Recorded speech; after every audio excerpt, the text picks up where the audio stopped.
Does he have it? Medeiros is going to get it. They're going to toss it. They haven't got it. He's on the outside line though, going into the fastest corner on the circuit. Surely this can't work. Dominic Ligner has got a sensational run outside line now though for the heavy braking zone. Around the outside goes the Audi R8. Look how much Miller's caught back into play. Exactly, Miller's still start trouble. He's not on second and change. All of a sudden, Miller's back in play. Can Barry do it? Big Barry's going to do it. Big Barry!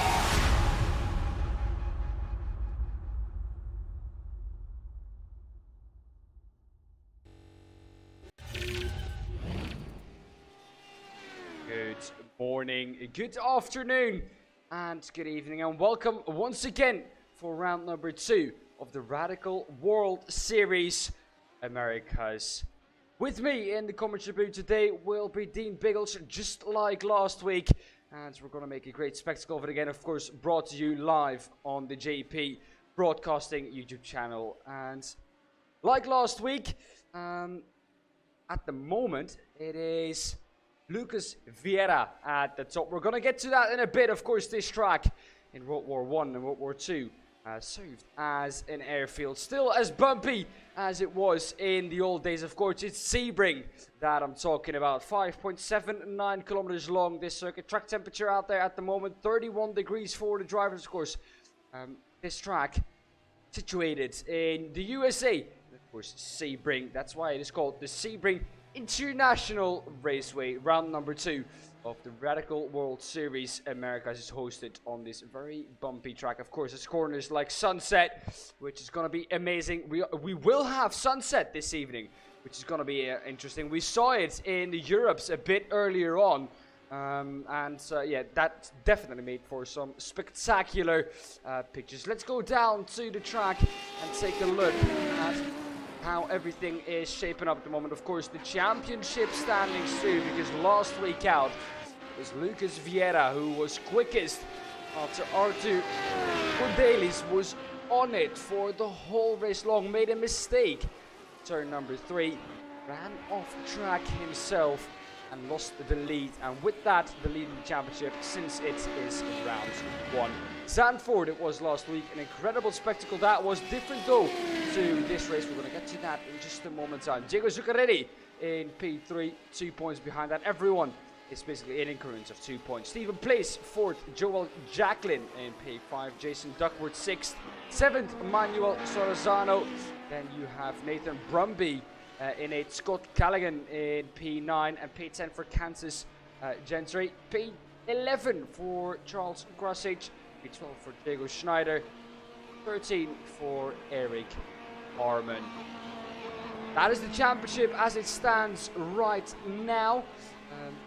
See now, out on track, of course. This track we've touched on it, 5.79 kilometers long, and as bumpy as it has always been, and maybe even bumpier than it was before.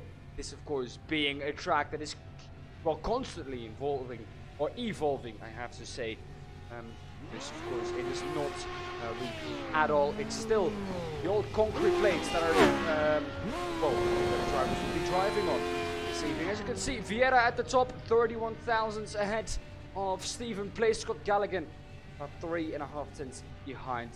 Yeah, it's going to be an incredible evening. 90 minutes of racing this evening, not the 30 we had last week. This is an endurance round. With that, tally will come at the end of the race. However, the drivers will first have to get towards the end of the race. Some exciting stuff to talk about throughout this broadcast. Of course, 10 seconds left of practice, Biggles.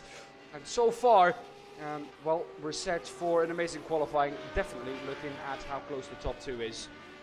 Qualifying is going to be absolutely key here, for sure, and that's going to be coming up in a millisecond or two because, yeah, down into turn 1 in the European race that we had earlier, once they kind of got away at the start of that race, it became very, very difficult for anybody to kind of chase them down later on. So, in fact, our race leader got a nice about 4 to 5 second gap there. The German driver in the European session earlier, they actually had a whole team, a whole bunch of 1, 2, 3. The podium was full of the same team as well, which is the Beethoven team for there. So, yeah, once again, I'm first in the chat. Hello. Always beating Of everybody in the course, chat of there, Dan. course.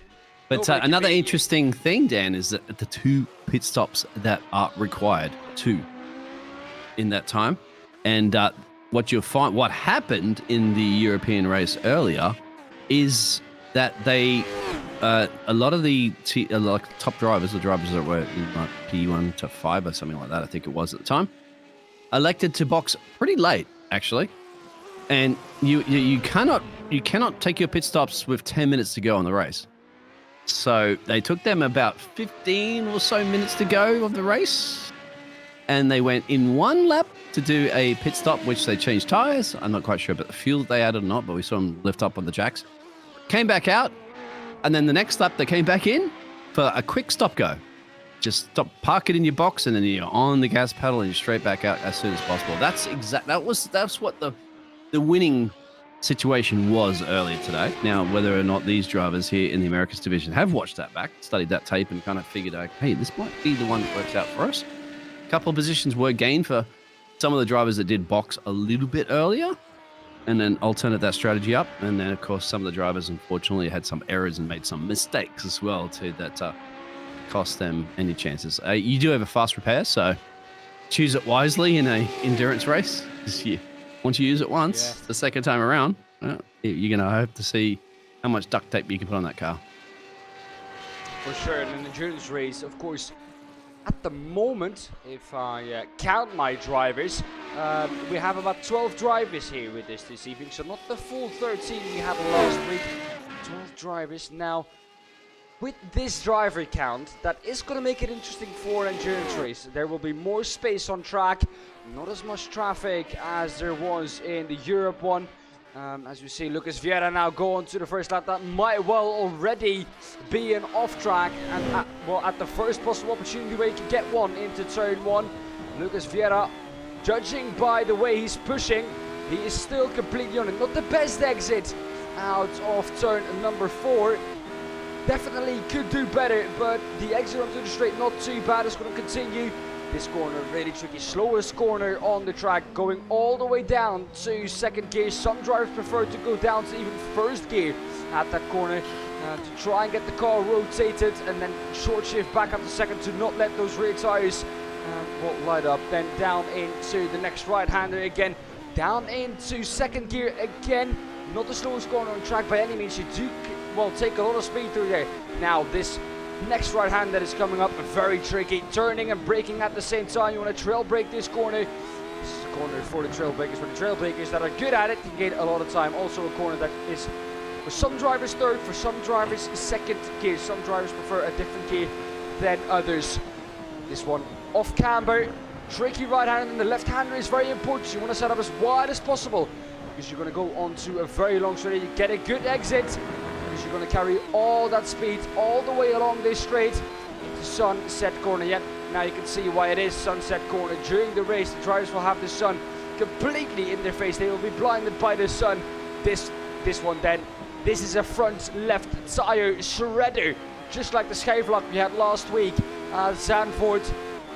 Another one here at Sebring sunset corner to complete the lap. Well, Lucas Vieira Zuccarelli has popped in with a 154.505. And across the line for Vieira, it is not going to be a lap, and it is what I was suggested, a off track in turn number 1. He is going to keep it within track limits, the second time of asking Biggles, but that is not how you want to start your qualifying. No, they'll get a little bit more time to get that done, but not a lot, maybe 3 laps at best. Stephen Place goes up the top there. Stevie is back again for the Team Redline. He was there early in the European one. This actually gives, I think, Stevie a little bit of an advantage scenario there over a lot of the drivers on the grid, because he's already done this today. He's done 90 minutes of this. He's done his practice sessions. At least either works or doesn't. Yeah, and he did not too bad as well. So he finished inside the top 10 in the European division. A lot more on the grid that they had there today, as I was saying earlier. So a little bit more competition. They had, like you talked about, some of the drivers in there that did win the race actually were 8K I rating. Now the highest that we have in here tonight is Lucas with a 6.6, so still a lot of competitive drivers, and Lucas once again set that lap because he invalidated. And welcome in the chat there, CJ, saying that you're too slow. You're too slow, mate, because I'm first. Yeah. First to finish, well, first have to finish. Sometimes. Apart from in a car, In a car, Biggles is terribly slow. Well, in a That's real why he's in the car, booth. I'm pretty good. In a go-kart, I'm not too bad. But in a virtual sim, no. Slow. Yeah, but that's because you weigh practically nothing.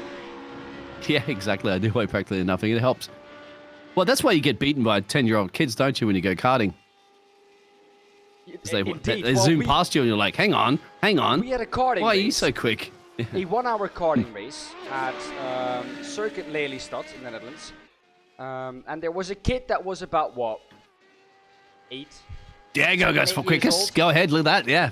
Yeah, Vieira was Smashed him quickest by about 7 6 tenths. Yeah. Behind that, though, watch out, because Steven places again on a quick 2.5 tenths, though, behind Vieira. Continuing with the story that I was telling, though.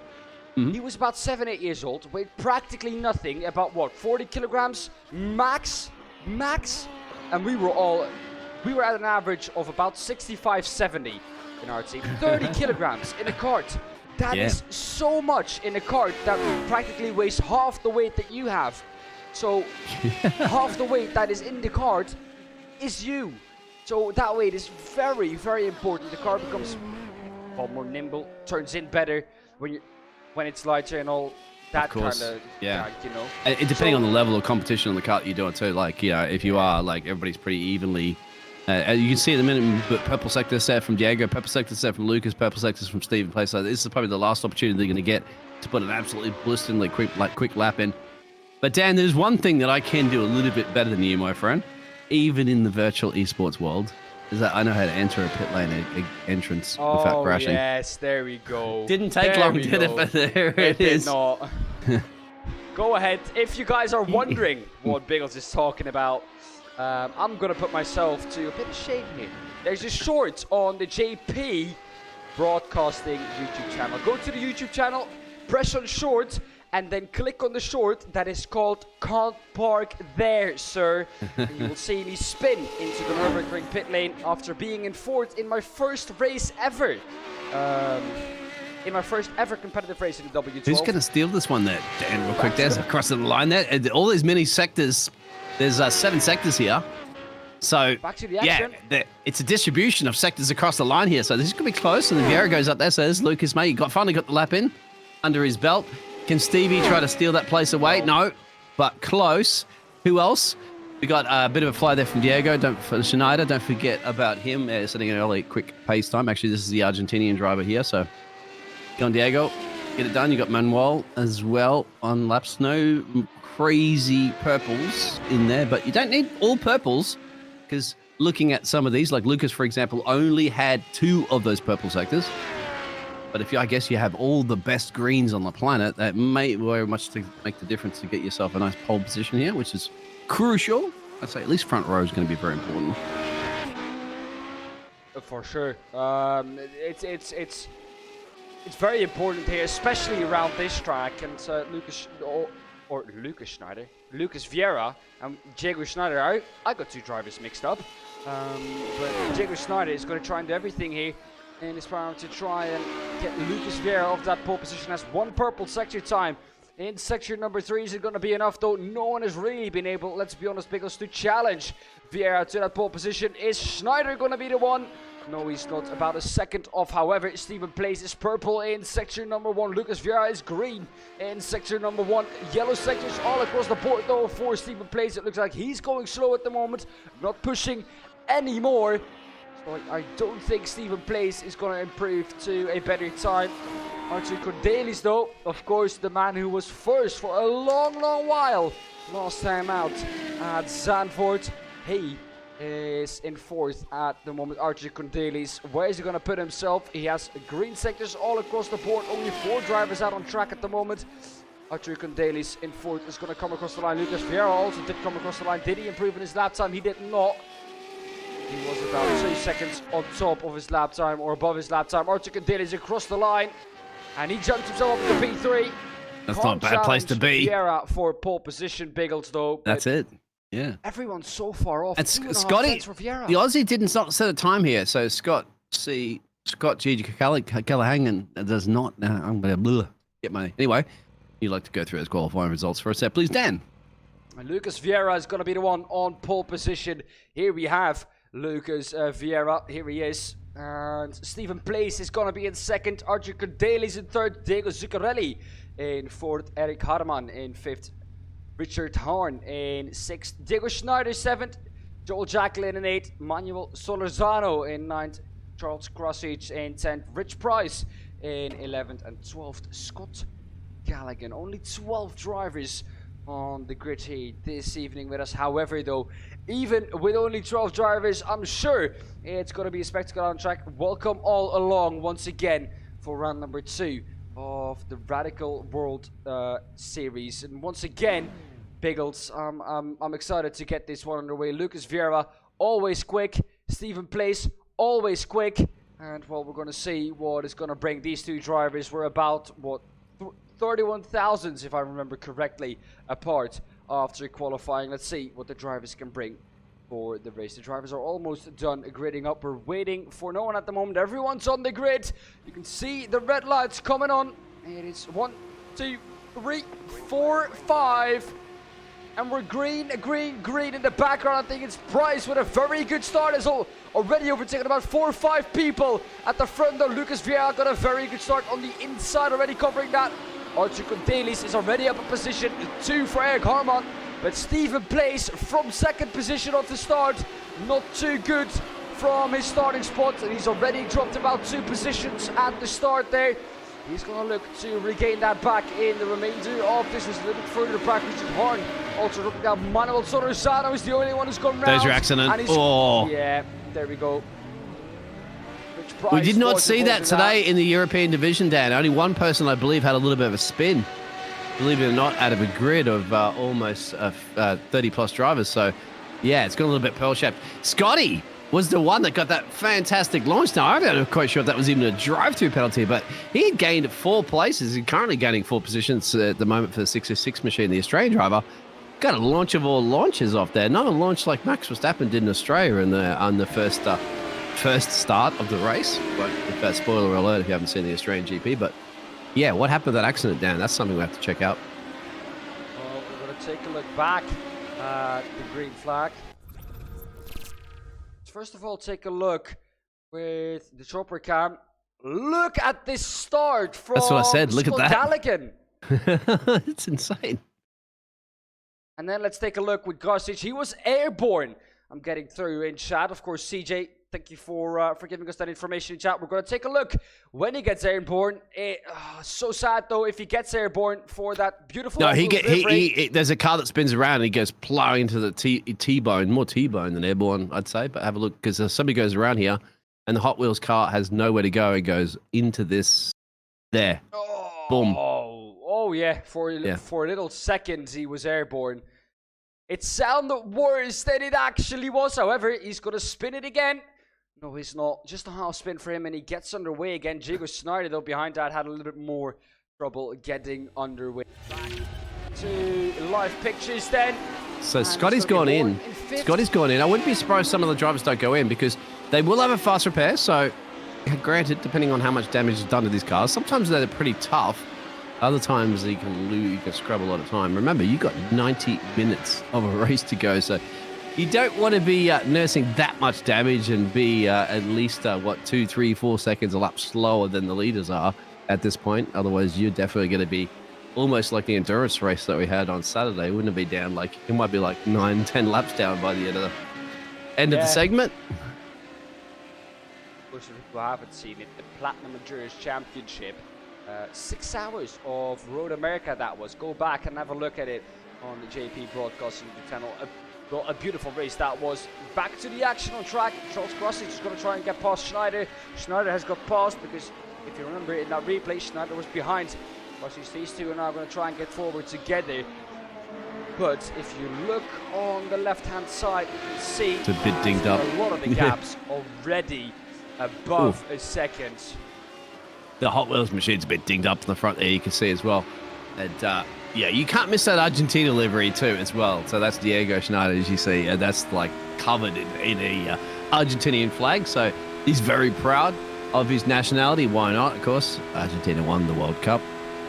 Anyway, back to the action on the track at the moment. You're talking about this. You will see this sun blinding your eyes a little bit later on, Dan. That's probably in about an hour, give or take, is when it reaches its peak, and then you'll get a little bit into the nighttime with those headlights. You hope that they are working on the cars. We're on board right now with Stevie, who's just lost the 2 places at the moment too, mate. P4. Go ahead. I was talking to Biggles in the green room, everyone. And I said to Biggles, or Biggles said to me, Sunset Corner, it's actually so cool.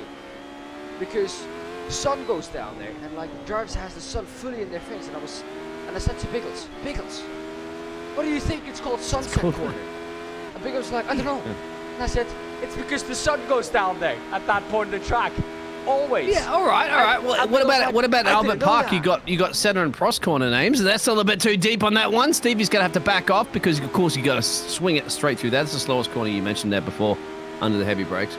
Yeah, but you got center and cross corners. So does that mean you're gonna meet center and Prost if you're gonna reach into those corners? I know what you mean. No, but you know what I mean. Yeah. Oh, again, he's made a mistake twice, and that'll be easy peasy there for Stevie to take that one. In fact, Eric's going to drop to Richard Hearn there and Diego. So, and maybe another driver at the moment, Joel, is going to get that car back up in there. The good thing you have to say, I would be positively telling as an engineer to say, okay, Eric Harmon, mate, you made a mistake, but you got 1 hour and 24 minutes to make up for it. So don't worry about it yet. Not over yet. Just don't do it in the last lap, please. That's all I'd be telling my drivers. These are mistakes that you don't really want to make. Let's take a look back at what happened to Eric Harmon. I think we saw it a bit earlier on too. But if we take a look, he just goes wide, just brakes too late. It seems like Biggles. Yeah, and mate, this is deja vu because I've seen this about 5 to 6 times at least earlier in the European division, like the European version of this series for Radical. So you can check that one back if you want to kind of see the future, perhaps, of what drivers will be happening to them. Although the big difference, of course, as I said, I didn't see that much of a pile-up smash per se in the first lap on that one. But Joel's gone in. Now, we don't know once again if they're going to use their fast repairs. The car looks okay. Seems like a very early pit stop there too, Dan.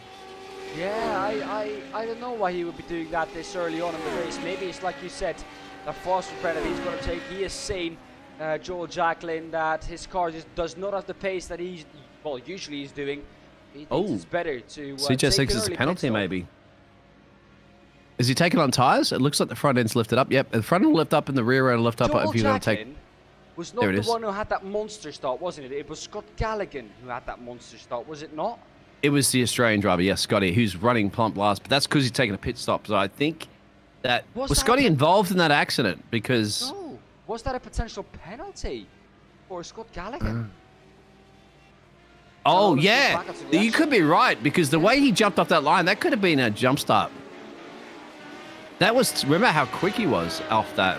To me, it looked like when I saw him scooting through there, I thought that's got to be a jump start. You can probably go back and have a look at that start because Scotty's here.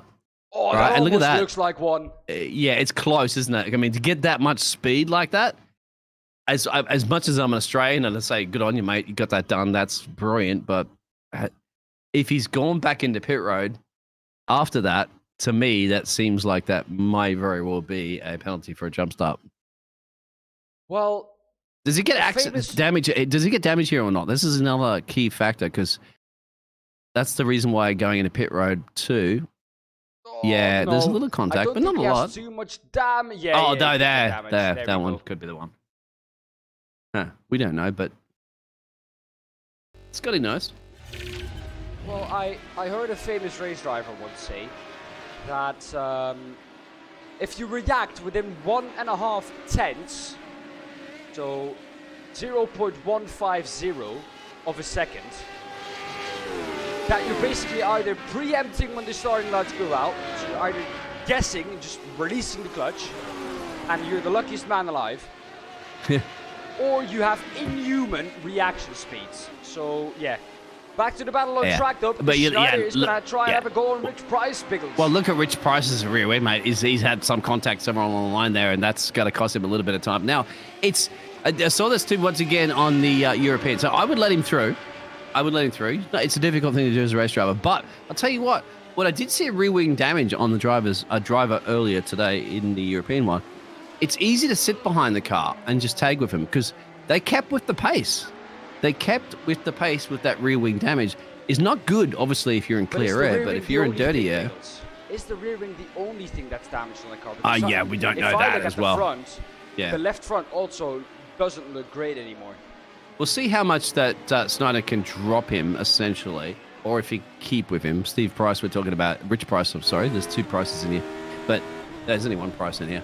But Rich, just because I looked at the Canadian flag and I see... Look at the left front. Yeah, he's now dropped, so about a second and change. He's not going to be able to keep up the pace on this one. But I think at some point you're going to be sitting there going, okay, well, is my lap time okay to hang out this for a little bit and not having to pit early and use my fast repair and also having to either change tires or fuel's definitely not going to go all the way. Yeah, 2 pit stops anyway, remember, so you might want to perhaps look at using one soon, depending on your pace, and then the next one later on. Well, Biggles, look at the left front of Rich Price. That mirror on the left-hand side is basically pointing upwards to the sky, so that's not going to be really useful for Rich Price. Yeah, it's boxing. Yeah, it is. Yeah, there we go. Well, I would kind of like that one because that way, if you get into a collision with another driver later on, you can just basically say, "Well, I'm sorry, I couldn't see you because my mirror's all bent." Yeah. Yeah. Well, it's good. It's a good excuse, then right? The question is, do you want to get into a collision with another driver? Oh, of course not. Yeah. No. See, so. But you do have a get out of jail free card if you do, right? And there we go. It popped out. He's used his fast repair. Yeah, that's a fast repair. Yeah, that's a beautiful. And no tires, but no tires or fuel. That was too quick. That was just a fast repair in and out. Have a look how quickly there. Richard Hearn has caught up to the back there of Arturas. Did I get that one right?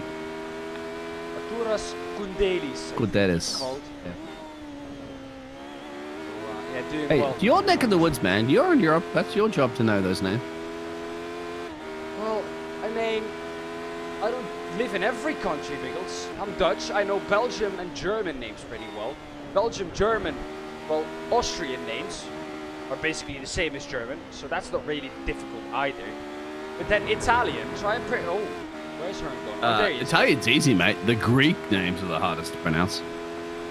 Yeah, it kind of does sound Greekish, doesn't it? Arturos. It's not Greek. This is not Greek whatsoever, my friend. Sorry. No, not at all. That's definitely Central European. The flag that he's under, which is I think it's Lithuania. I'm gonna have to look that flag up for sure. Just to let everybody out. Maybe you'll know that CJ out there. So it's a horizontal striped flag, you know, similar to a lot of the other European flags. So it's yellow, green, and red. So maybe you'll know that one, CJ. Oh, a little bit of a snap though for Richard Hearn. He's going to miss the wall. He is not, and he gets collected by the wall, gets spin round. And that was an unforced error, really. Yeah, I blame the wall, Richard. That came out and hit you, mate. You had cleared it. It reached out and said, "I want a bit of Richard." Richard said, "I don't want anything to do with you." I'm filing for divorce right now. Unfortunately, the wall still wants to keep that relationship going. Look at that sun. I was telling you about that. Maybe coming up a little bit early then, Dan, than what I thought it would be at all. And lining those drivers into some of those corners, especially if they're in VR too. I've heard drivers telling me, "Hey, Biggles, like in VR, man, that is blinding sometimes, depending on the graphic settings." Yeah. Well, I've had a chat to some drivers that do use VR, and they say that especially the sun. Sometimes on Daytona too, during the Daytona 24 hours, I was driving the driver who used VR. He couldn't drive during the stints where the sun either came up or went down. But during sunset and sunrise, the driver that was using VR couldn't drive because it was just, he was blinded. And the thing that it's a song, isn't it? Drivers do, Biggles, yeah, go ahead. Is they put a tinted visor in, which will help a lot with that. But correct. iRacing hasn't given us that opportunity yet to do that. Yes, they have. Do they? Yeah, if you hit the gyro camera right now on Richard. Yeah, there you go. That's a tinted visor, my friend. Yeah, but it doesn't give you a tinted view. Yeah, true. I saw that actually. I saw some of the drivers actually today that won in the European. They had a clear visor, but I understand what you mean from a driver's perspective. You could see the tear-off strips is there. Thank you very much for that one there, CJ. He has confirmed. I was right. So yellow, green, and red on the flag is Lithuania, and that's what I suspected. And of course, we have the mastermind, the walking Wikipedia of racing knowledge in the chat. So loving having you here, CJ. Especially when I'm right.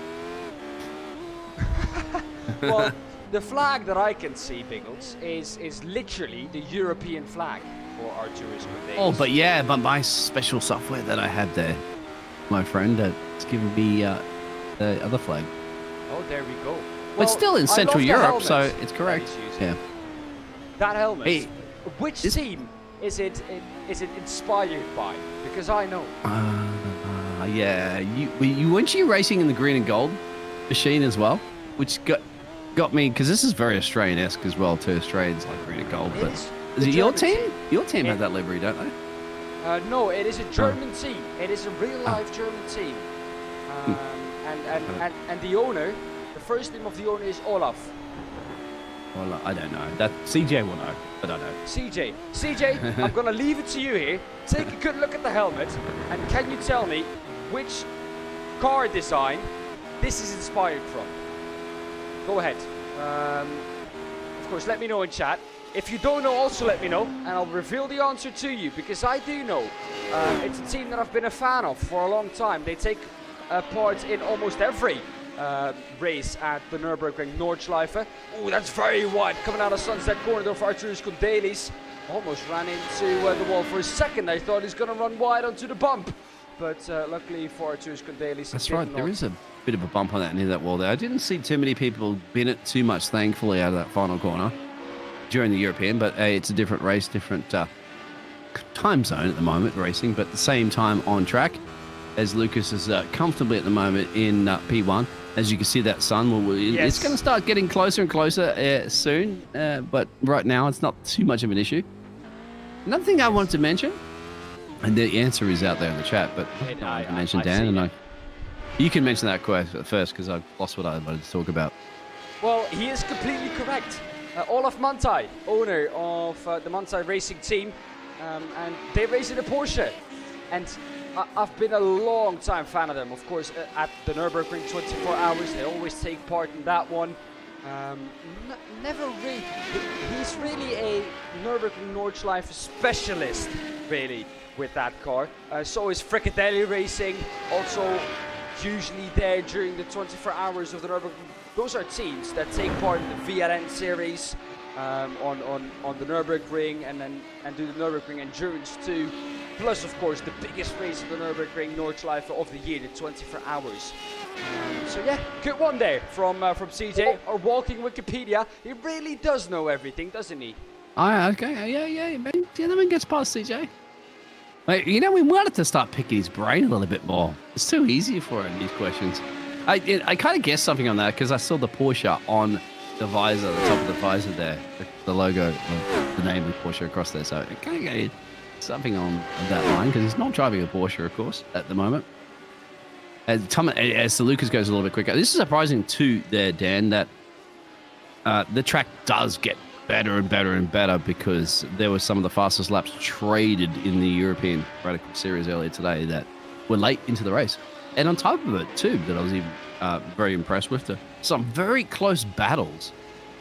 Dan, after 90 minutes and change of a race, and you got people separated by milliseconds. In fact, there was two drivers, and maybe Stephen Place could tell you about that one currently running in P2. There was across the line, side by side, car by car, drag, and it was separated by just thousands of seconds. So after 90 minutes, it comes down to that. It's amazing. Yeah, that's all. I always say, imagine that in Formula 1. We saw Max Verstappen again this weekend run away to about 10, 11 seconds. Then the legendary driver he is, he spins to give the other drivers a chance too, and he still finishes 8 seconds ahead of the field. So yeah. But you know why Max is a world champion, Dan, and you're not? Yes, Because I do know that. Because he doesn't crash into the pit lane entry. Oh, don't say that too early. We have seen drivers crash into the pit lane. Yeah, Lewis Hamilton It has happens as to the well. best. You people have. I can remember a young Lewis Hamilton, I think in his early years when he first joined McLaren in China, driving into the pit lane on tyres that were completely shredded and completely missing the pit lane entry, driving into Do you remember? Do you remember when he pulled into a pit box, the wrong pit box, when he changed teams the year after? Oh, so many drivers. He drove straight into one of the other teams, and they're like, "Hang on, you're not supposed to be here." Waved him through, of course, and then he went into the correct team pit box. And that, I mean, you gotta remember that, does it? Because especially if you spend so many years in a team, it's like motor memory, isn't it? Muscle memory. You just go, okay, bang, and then all of a sudden you're like, That's why now more emphasis that you see the guys that come out with the signs, like almost like the lollipop man, going here, in here. Okay, just to remind you, this is your pit box, which is a clever thing because teams do realize, hey, you're so focusing on one thing. And you got to remember, too, these drivers are not just necessarily looking at that person when they're going down the pit road. They're also touching and changing all the numbers and settings on their steering wheel at the same time. They're so busy. Yeah, that's one of the busiest part of a race driver is actually during the pit stops because of that time to adjust everything. And then, of course, they hit in their pit box and then bang, they focus on... deeper, right? He's going to give Harman a chance to get all up the back of him. He's going to get a chance into turn number 7, where he's going to have a look to the inside. The inside is blocked, though, by Zuccarelli. He's not going to go for this Harman. Brakes late, though. It's too late. When you get this close to a car in front, especially with cars that use a little bit of downforce, Biggles, I'm always scared that you lose all downforce on the front, that you just get a vacuum on the front of your car, like we have with NASCAR, and you lose all braking performance at front, you just lock up. That's what I'm always scared of, but I guess that's why I'm up in the booth and they're driving the car. Yeah, after your endurance performance. Yeah, I know. Oh, I'm sorry there, Dan. I'm picking on you on that one. Yeah, you see that sun once again. It's going to be getting a little bit. Very soon there, if there wasn't a car there, you're going to be good luck trying to spot your braking points going into sunset. Right now, he's okay, but there it is. That's what I said. Got caught off guard, Dan. You called it. You called it. It's what I was talking about, and we've seen it on display there. Eric Harman not taking into account the fact that he had slipstream, the fact that he did not have as much braking performance because of the downforce loss due to the slipstream and the vacuum that the car was pulling ahead of him. I called it before and I said it before, and that's why I'm scared to race so close behind someone else. That's why I usually pull out coming to a braking zone, just to let the driver know, hey, I am here, don't all of a sudden brake too hard. And of course the driver ahead is entitled to do whatever he wants. That corner is his, he is ahead, but in the end you have to make sure you do not hit the driver ahead, and Eric Harman did not take into account all factors that he had to take into account there. Different racing lines going into that corner. Yeah, you called it exactly. As and meanwhile, Diego Snyder's gone at the pit road, and that looks like a pretty scheduled pit stop too, so probably taking on some tyres, maybe some fuel. Getting one of those pit stops done out of 2 that you need to do. That even rhymes on my poet. I didn't even know it there, Dan, but Diego is well aware of what he needs to know there for the Hispania Americano team, representing Argentina. Out of the pit lane exit, so probably did take tyres or something on at the moment, or just fueled his car up a little bit heavier to go a little bit deeper into this race. 4 drivers right now. Rich Price, himself, Diego, Scotty, and Joel Jacqueline have taken their pit stops. Whether they wanted to take those pit stops or not, they did. Actually, no.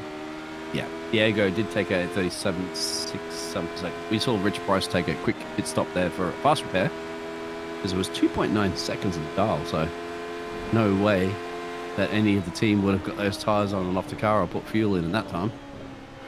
No. I got one for you, CJ, out there. All right, I want to pick his brain. Formula One are looking at adding something to the cars for wet weather racing. Let me know if you are aware of what that is. Yeah, we'll see if CJ knows it. Oh, it looks like there might have been a moment there from Charles. Yes, Charles Krasick on the highlight reel. So probably, I would say, at a moment, an off-track excursion somewhere. Gonna take a look at it. Yeah, this will be this turn here. Going deep. Yeah, he's just gonna go straight on. Spinaroo.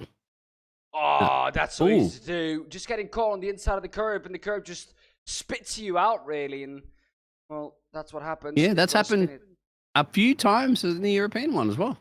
I was surprised. Yeah, it's so easy spinning off to the left, which is not in the the momentum of the car is usually on the opposite side. So as you said, I think I didn't realize that was a chicane that catches them off there. Well, the inside of the curb, because it is such a steep incline all of a sudden, it's like straight up. It's like a 90-degree angle on the inside of the curb. It kind of grabs you and it takes you around. Instead of kind of spitting you out, like I said. So that was my mistake, honestly. But that's just the characteristic of that curb. That's what that curb does. We're going to see it to display, and none of the drivers really going a full tire to the inside of that curb. If you go a full tire to the inside of that curb, you want to stay on the inside of that curb. Else, you're going to end up like Grasic's ended up. Grasic's down at P8, 35 seconds. The driver in P7, Richard Horn. We still have about 1 hour, 5 minutes to go. First, the pit stops, I think, incoming for most of the drivers in about 5 minutes' time. I don't think so. Because the stops they took very late in the race earlier, so they don't have to. Apparently, the tyres can definitely make it pretty deep into this event. And TJ, of course, is 100% correct about that one. You then going to say, Dan, I knew that one, didn't you? But wheel arches, of course, and arches are similar to refer to. Remember a bicycle?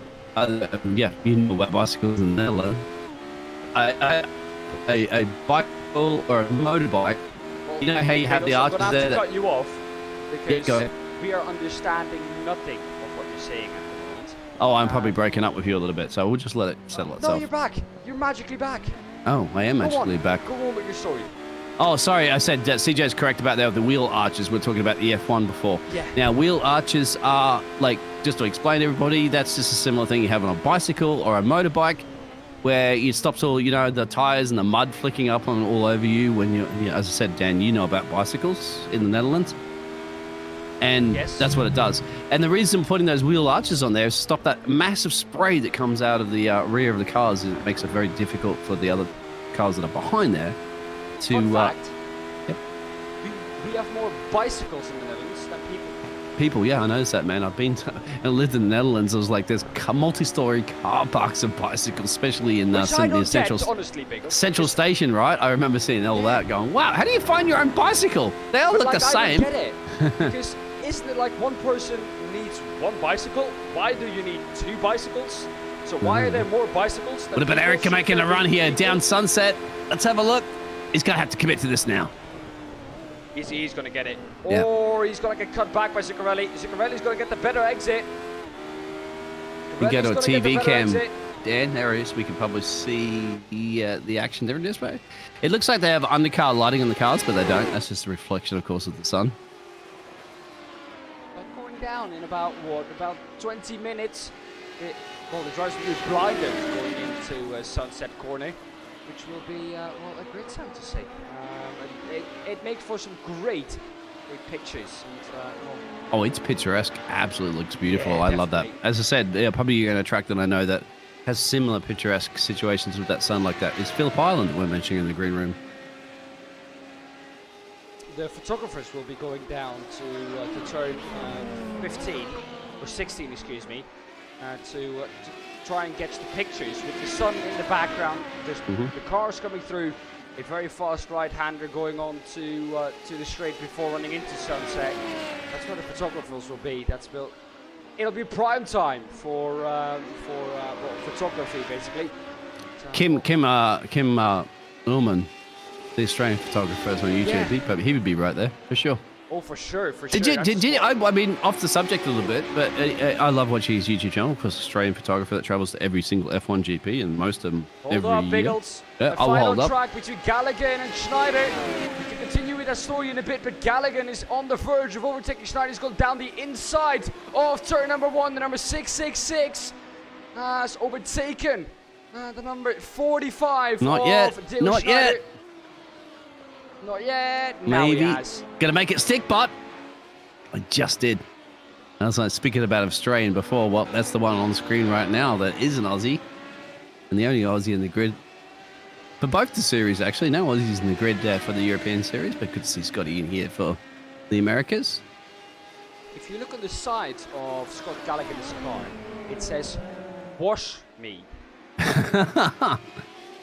Well, we'll get you a wash if you see Barney in about what are we looking at, an hour's time there, Scotty? How's that sound? Yeah, about that.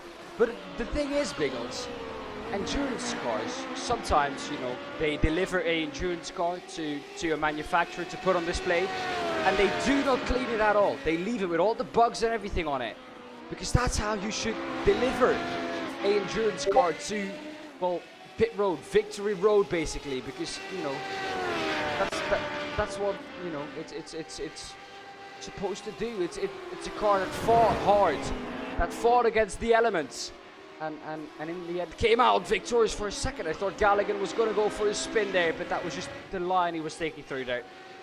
He's still got the pressure from the Argentinians, so probably both these drivers are geography-wise on latitude. Probably about similar in that location in the world. Of course, as Argentina and Australia have very similar weather, very dry, can get wet. They got more mountains, of course, up there in the in Argentina, but, and pretty much similar wine regions. Remember in the world too. Australia makes some pretty good wine there, and so they make some fantastic wine in Argentina as well. So I thought all the wine was made in France, Biggles. No decent wine comes out of France anymore, mate. I mean, especially not the UK. One of the worst regions there. Although apparently because of global warming, they're in places in pit road. So because of global warming, apparently they're saying that they're starting to get some wine regions in the United Kingdom that they thought would never happen before. But as the world changes, Stevie, well, he's going to his first pit stop right now. Let's see if he's going to go in and up. And let's get a pit stop and see if he's going to raise that car up and change some tires. Interesting. He took up early pit stops as well in the European race earlier today. And so, well, if you have to make two pit stops, two mandatory pit stops, then doing it basically after half an hour, and with half an hour to go, you basically split the race perfectly in 3 parts. So I don't really call that early pit stops. I just call that general race management. You pit at the right time, at what seems to be the right time, at least a good average. You pit right at 1/3 and right at 2/3 completed in the race, which is just, you know, the safe bet, really, Biggles. Yeah.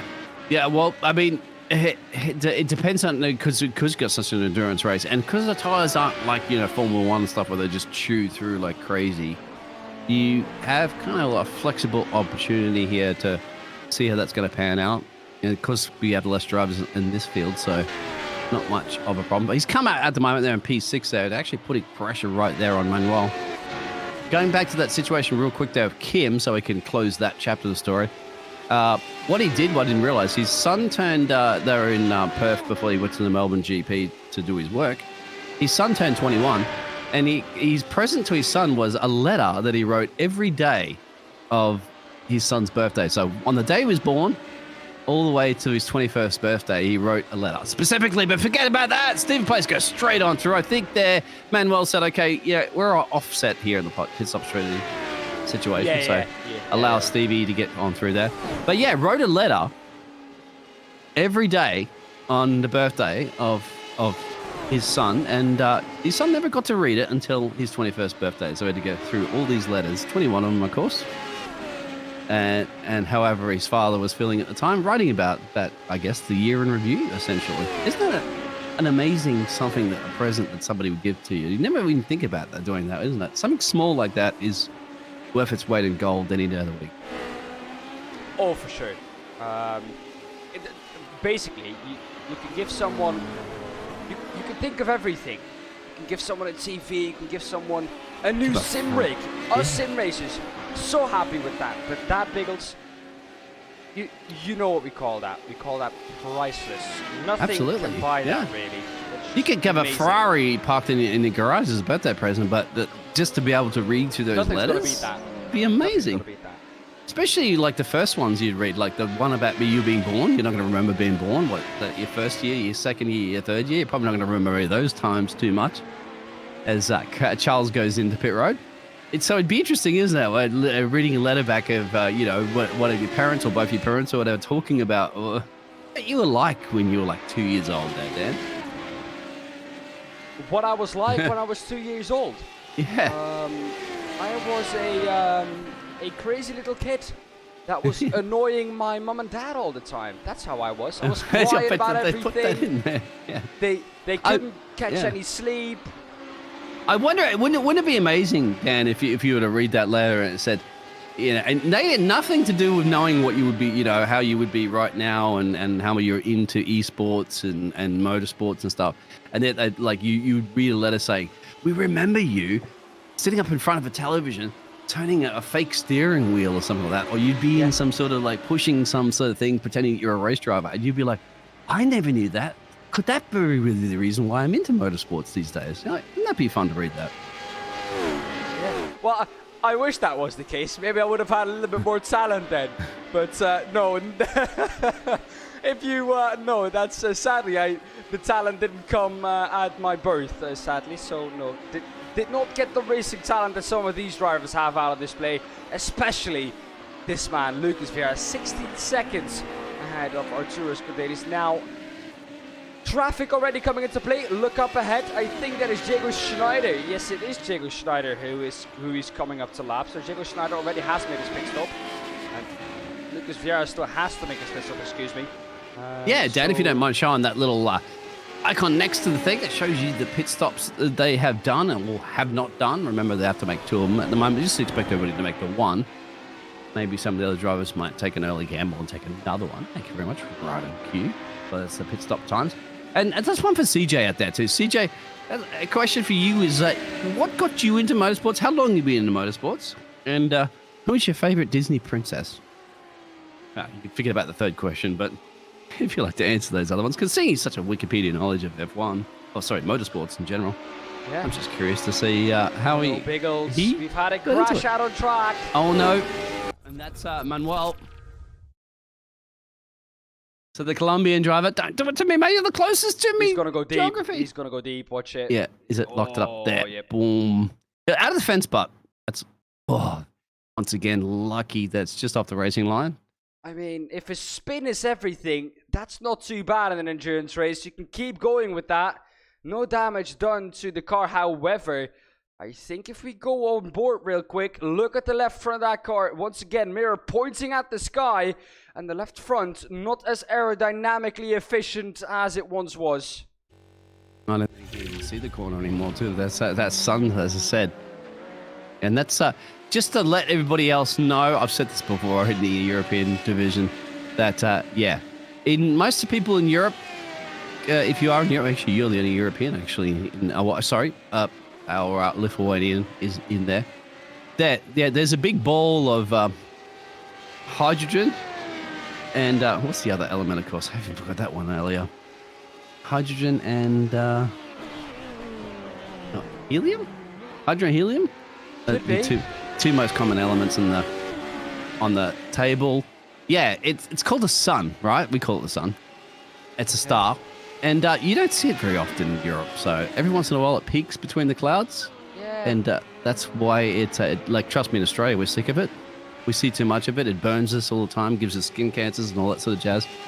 But yeah, in Europe, you get to see it. At least in the esports world right now, you're going to be seeing it peeking in your eyes as you make your way down into the sunset. We got a lot of Americans in here as well too, and Canadians, so they're well aware of that. Well, Canadians not so much, let's say. Deep though from Sorzano, who's already had that spin. And again, a little bit of an off-track moment. That is down into turn 1, I think. Is it not? Yes, it was. Down to turn 1. He gathers himself back up and is underway again. That gap already out to about 8/10 of a second again. But this is what I said about 20 minutes ago. I said in 20 minutes from now, you're going to have that sun fully in your face. The sun is going to be going down. We have a reaction from CJ in chat. When I was young, he says, I liked playing with Hot Wheels and Matchbox cars. Now, Matchbox, you're going to have to explain after I'm done reading this what that is, because I don't know what that is. And so my dad it's basically the started same. to take me to Yeah, go ahead. races at different tracks near where I lived. And I've been watching motorsports next. Ah, cool. There you go. And Hot Wheels and Matchbox cars are basically the early version of Hot Wheel cars. So the little, you know, the iron ones with the wheels and stuff like that. That's what it is. Yeah. Oh, okay. That's interesting. I played with Matchbox cars as well too. Probably less Hot Wheels because I'm a little bit older. It's the same thing, just brands. But that's great. Absolutely fantastic. So good on you. Thumbs up to your dad there, taking you out there into live racing events too. I never got a chance to do that too much. My dad wasn't into motorsports. So let me watch Formula One at midnight on a school night on Sundays, but because of your European races being so different time zone. But aside from that, that's absolutely fantastic. Good on you. Now, I do have to mention, Stephen Pace just said his quickest lap of the race on new tyres, on heavier fuel though. Now, Lucas Vieira has set his fastest lap time of the race 3 laps ago of 1:53.42. Last time round they did 1:53.4 or 0.61, excuse me. So he's still about 2.5 tenths quicker than this man Stephen Pace, who was in second when he pitted, was. Guess what? On new tyres. Lucas just go even quicker. He just set another fastest lap. By about 1,000 or 100 of a second. So, yeah, Lucas Vieira killing it out there. This is what I saw earlier, Dan. That's what I'm saying. Like, the lap times get quicker and quicker and quicker. This is not going to be the quickest lap time, I guarantee you right now. Because I was setting the fastest lap times close to the dying stages of the race earlier in Europe, and this is just a carbon copy right now of the exact time zone, the exact same track and conditions. So, yeah, definitely expect that to get a lot quicker. Well, the earliest memory that I have for myself in getting into motorsports was when I was about 7-8 years old. I had a little blue quad, an electric quad, you know, as these kids in these days now have those mini Bugattis, Lamborghinis, Ferraris, you know, that the little kids drive in. I had one too. Yeah. I had a quad, and I used to drive around. It wasn't quick at all. It did what, probably 3, 4, maybe maximum 5 miles an hour. Yeah. But damn, it was fun when I was 8 years old, and I used to go as close to the walls as possible. Even though it was that slow of a speed, you know.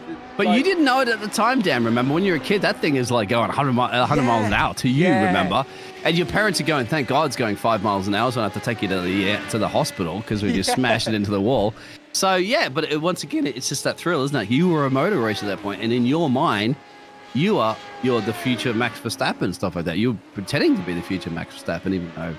What can you imagine? Yeah. Max Verstappen, when he was 7-8 years old, he was actually going... Karting, he was doing it. He was actually going a good 50-60 miles an hour around the karting track. Meanwhile, I was going 5 miles an hour in my back garden.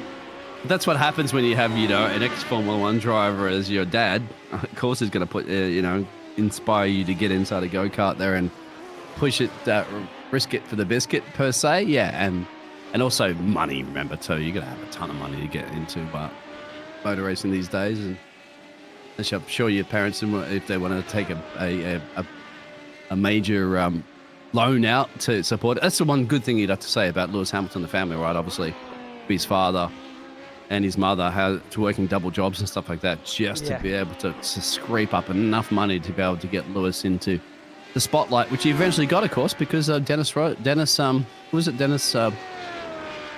McLaren team that picked him up as a young junior driver. Yeah. It's also luck of the draw. Deep. Yeah, that is deep. It's also luck of the draw, isn't it, to be able to get that? Because there's other drivers out there, of course, that have missed out opportunities because they just didn't get noticed at the right time. So many. Yeah. So many drivers that have missed out on opportunities. There's so many great talent out there.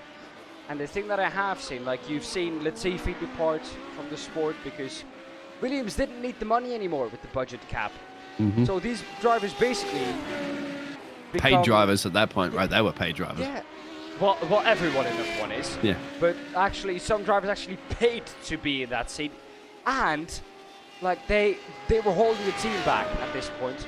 So Latifi, if the budget cap wasn't there, he would probably still be driving for Williams. But you could see that the talent that some other drivers had just wasn't quite there.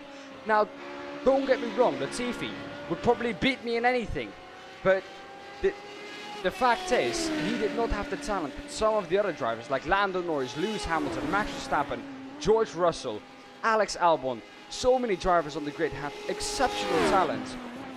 And that's been a debate for a while. And yeah, granted, everybody says you're not going to throw anybody just in Formula 1, right? You still have to be quick. You still have to be good, okay?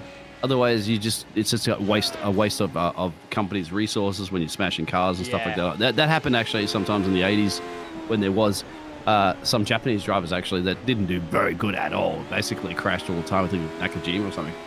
But bring a lot of money to the team, but crash so much. These days, it's just not feasible to have a driver like that. And even if they're going to give you $1 billion a race, it's just pointless. But they still have that talent. Yeah, but of course, talent in Formula 1 is a big difference between good talent and not so good talent, considering all the other talent that's going through. As Richard Hearn goes into pit road to take Kisa, keep an eye on this battle Steve plays, because he's making his gains, isn't it? 2 for now after that pit stop. It's not going to be a battle, Biggles. This is not going to be a battle. Steven Blaze is going to have him all day and all night. He's on new tires, has made a pit stop, and Zuccarelli is going to get done up the inside. He left the inside open, and he is going to get burgled. Down the inside goes Steven Blaze. Going to make that move stick, and there we go into turn 6. Goes up into P4, and he can now start to work on trying to close that gap down to Harman ahead of him. Steven Blaze, though, not doing bad, has already made a pit stop. Is back up carbon copy, P4. my friend. Carbon copy of his European race earlier. Just boxing early, getting it done on track, and it's good to see Stevie do it. I want to see Stevie obviously looking to perhaps get himself right up on the podium somewhere. I think a podium is definitely a possibility now. Whether or not he can challenge Lucas Vieira for a race win, who's in right on that. As I mentioned that, we'll get back to you in a second there, CJ. I know you got some notes out there. I'd like to follow up on that one, but we'll see about the action in the pit road there. What's happened to Diego? I can tell you what has happened to Diego. He's probably either spun or gone in too deep or hit the grass on the left-hand side. Diego Schneider is going to spin turn his car and try and get underway again. But there we go. I haven't seen that, Dan. I haven't seen that. Like, I didn't see anybody start that up in the European one. Now, I've seen people go deep on straight through because luckily there's a runoff area there, and find your way back on the track, not like Kimi Räikkönen in Brazil many years ago. Take a look with him on board here. Yeah. Look at that sun, mate. That could also be one of the factors at play, isn't it? Yeah. For sure. Oh, just gets onto the grass and then just stacks it. Yeah. Waves at the hotel where he was crashing out there earlier. Hotel room. Yeah. he wanted to go back to the hotel the other way. Just turn left instead of right. Jump the fence and you can get into the hotel car park area in no time. But the main thing is no damage, and that's the good thing we've actually seen with all the drivers so far.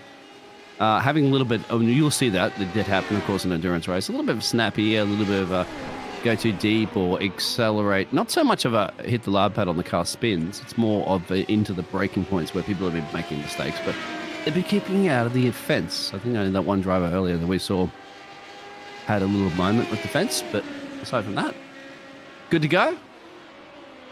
What about Mr. Rich Price now, my friends, on the back there of Mr. Richard Hearn. So it starts with an R, an I, and a CH between the drivers. As long as your second name starts with a P at this point, you're in a battle that is closer than a second. Saying that though, Price or Place has already pulled out a second on Zuccarelli. Rich Price, I have to say, excuse me, is within about 3/10. I do want to quickly fall back on what CJ said in chat. He says, that is one thing that annoys me about saying F1 drivers are the 20 best drivers in the world. They are really just 20 best drivers who were in the right place at the right time. Right time. That's absolutely perfect. So, yeah, that's the best statement I've heard, exactly. They have to say, many of them are talented, but some of them are not nearly good enough to be considered to be the 20 best drivers. Of course. Yeah.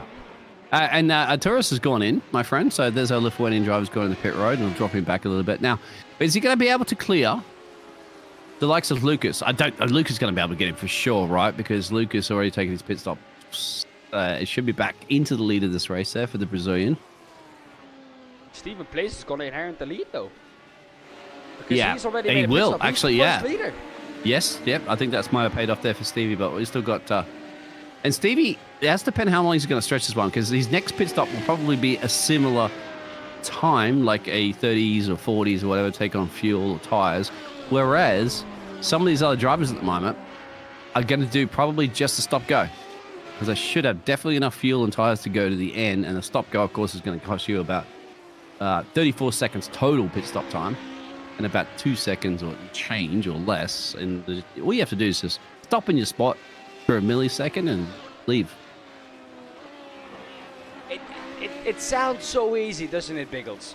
However, we touched on it earlier on. The pit stop phase is the most busy situation for a driver behind the wheel. As a little bit further back, it seems like Bryce Manuel. He spun. Oh no, Bryce was that contact between them? Because there was that was it's right at the pit lane entrance, so that's probably not a bad place to have a moment. But have a look at that one. There might have been contact there, Dan. They were battling. See. Oh no, he's done it on his own. He's done it on his own. Oh, there was contact. Oh, I think yeah. Have a look at that one again. Yeah, chopper cam or something. Let's see if we can get a nice angle on that. Well, there's not a lot of action on the track at the moment, but that certainly was action right there and then. Let's have a look. Bryce on the inside. He's got to pull into pit lane, so he's got to slow down on the apex. Yeah. Oh, yeah, there was contact there. I think just Solorzano just did not expect him to be that slow coming off the corner. They got the police maneuver, isn't it? Like a US police maneuver when they did that. They try to tag a car and send him around the wrong way, but unfortunately, Diego's in. Eric Hartman's in. So there it is. They're taking their pit stops, their first mandatory pit stops, and usually at that point they will take fuel and tires, because get them up in the jack, probably fuel too.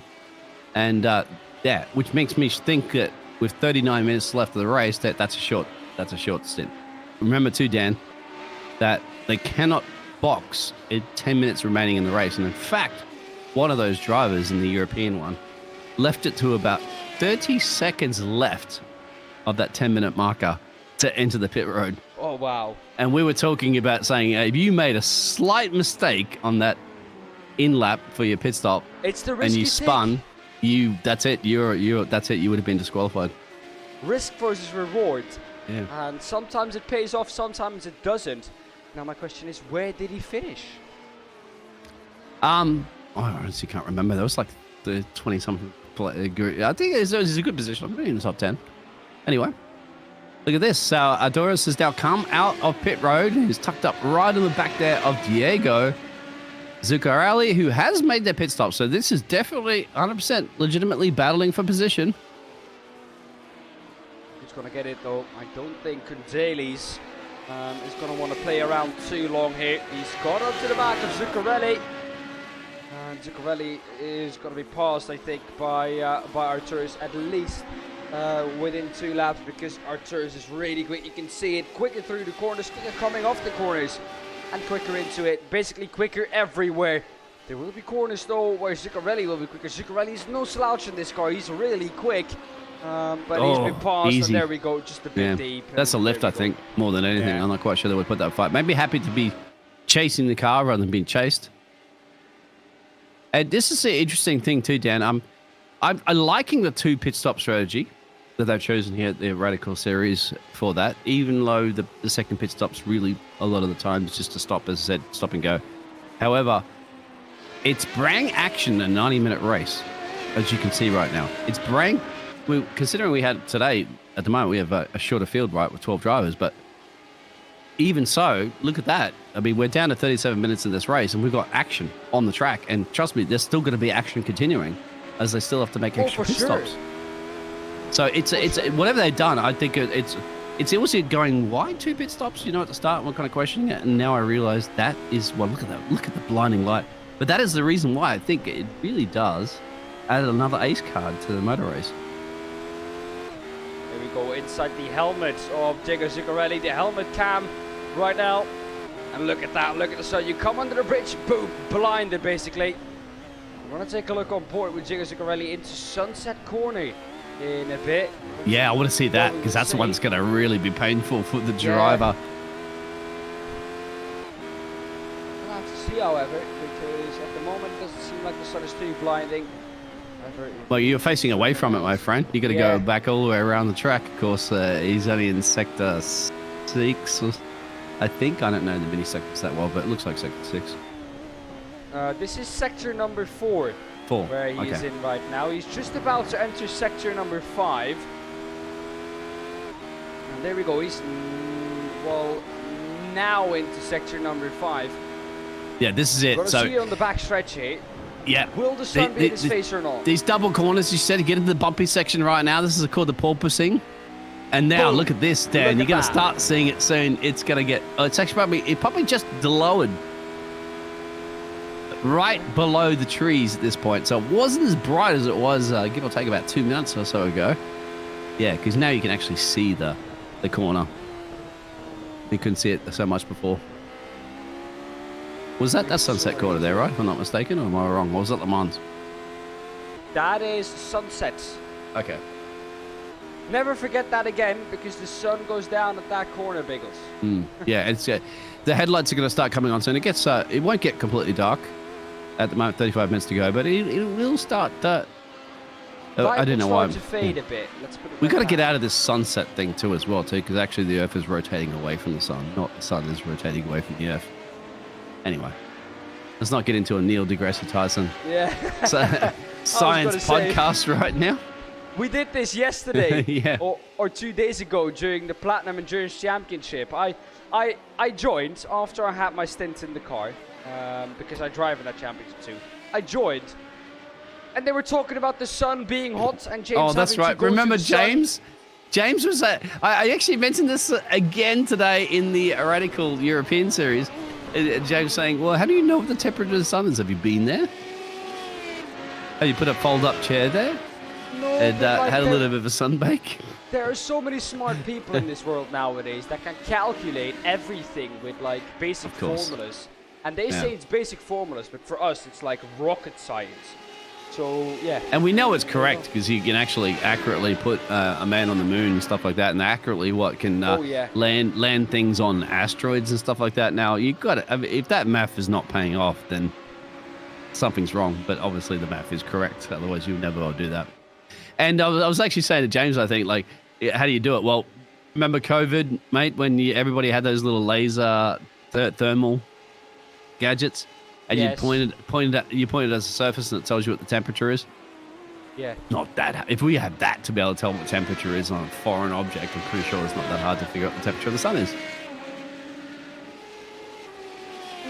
Difficult. The one that gets me is the internal temperature. That's the one that'd be hard to figure out. The external temperature, great, but the internal temperature, that I think it's all based on light and the infrared and all the other jazz out there. I don't work for NASA, so that's not my.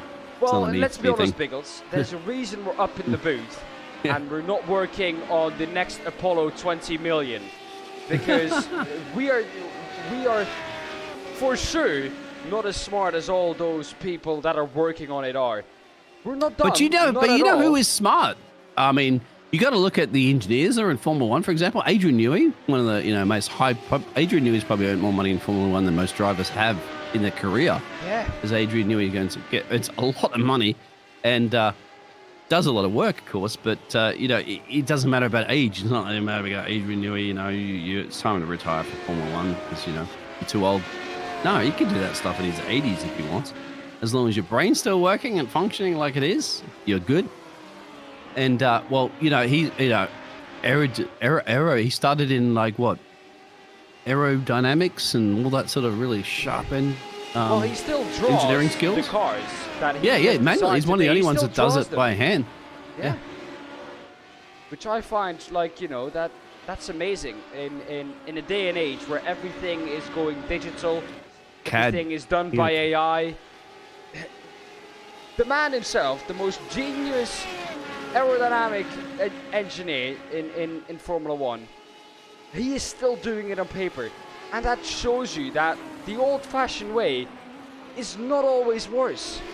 Now, old school works sometimes for sure, and that's the reason why they're still keeping him around. They won't be paying him that expensive paycheck if he's not doing the right job. But I'll tell you what, right now, what is happening? We see Charles has had a little, not Charles Leclerc, of course, this is Charles Krasik, has had a moment. This is going to be a classic one, isn't it? And this is a few times I've seen that. In fact, that was a carbon copy because I was talking about it earlier going, where's the cars? Disappeared under the bridge. Once again, I didn't even know that there was a bridge there. And now I know because I saw it earlier today. But look at that three-way battle that's brewing. This is the thing we're talking about, Dan. We're down to 31 minutes left of this race, and we have a three-way fight on our hands for P3. Now, I don't think Zuccarelli is going to be able to overtake Arturus here. But if he overtakes Eric Harman and Zuccarelli can stay close, he can maybe just pull with him and try and use the momentum that he's created for himself to try and overtake Eric Harman together with Arturus Condelis. So we're going to see what he's going to be able to do. Well, I think next lap, because this lap he will be a little bit too far back, running into a Sunset Corner. We're going to say it's so far, with about 30 minutes to go, so 2/3 of this race done. It's been an interesting one, and definitely an interesting 30 minutes to go, so don't go anywhere. It's going to be, well, basically strategy playing out. It's going to be racing that's going to be happening, and, well, we know, Biggles, that once strategies play out, usually the field bunches up a bit.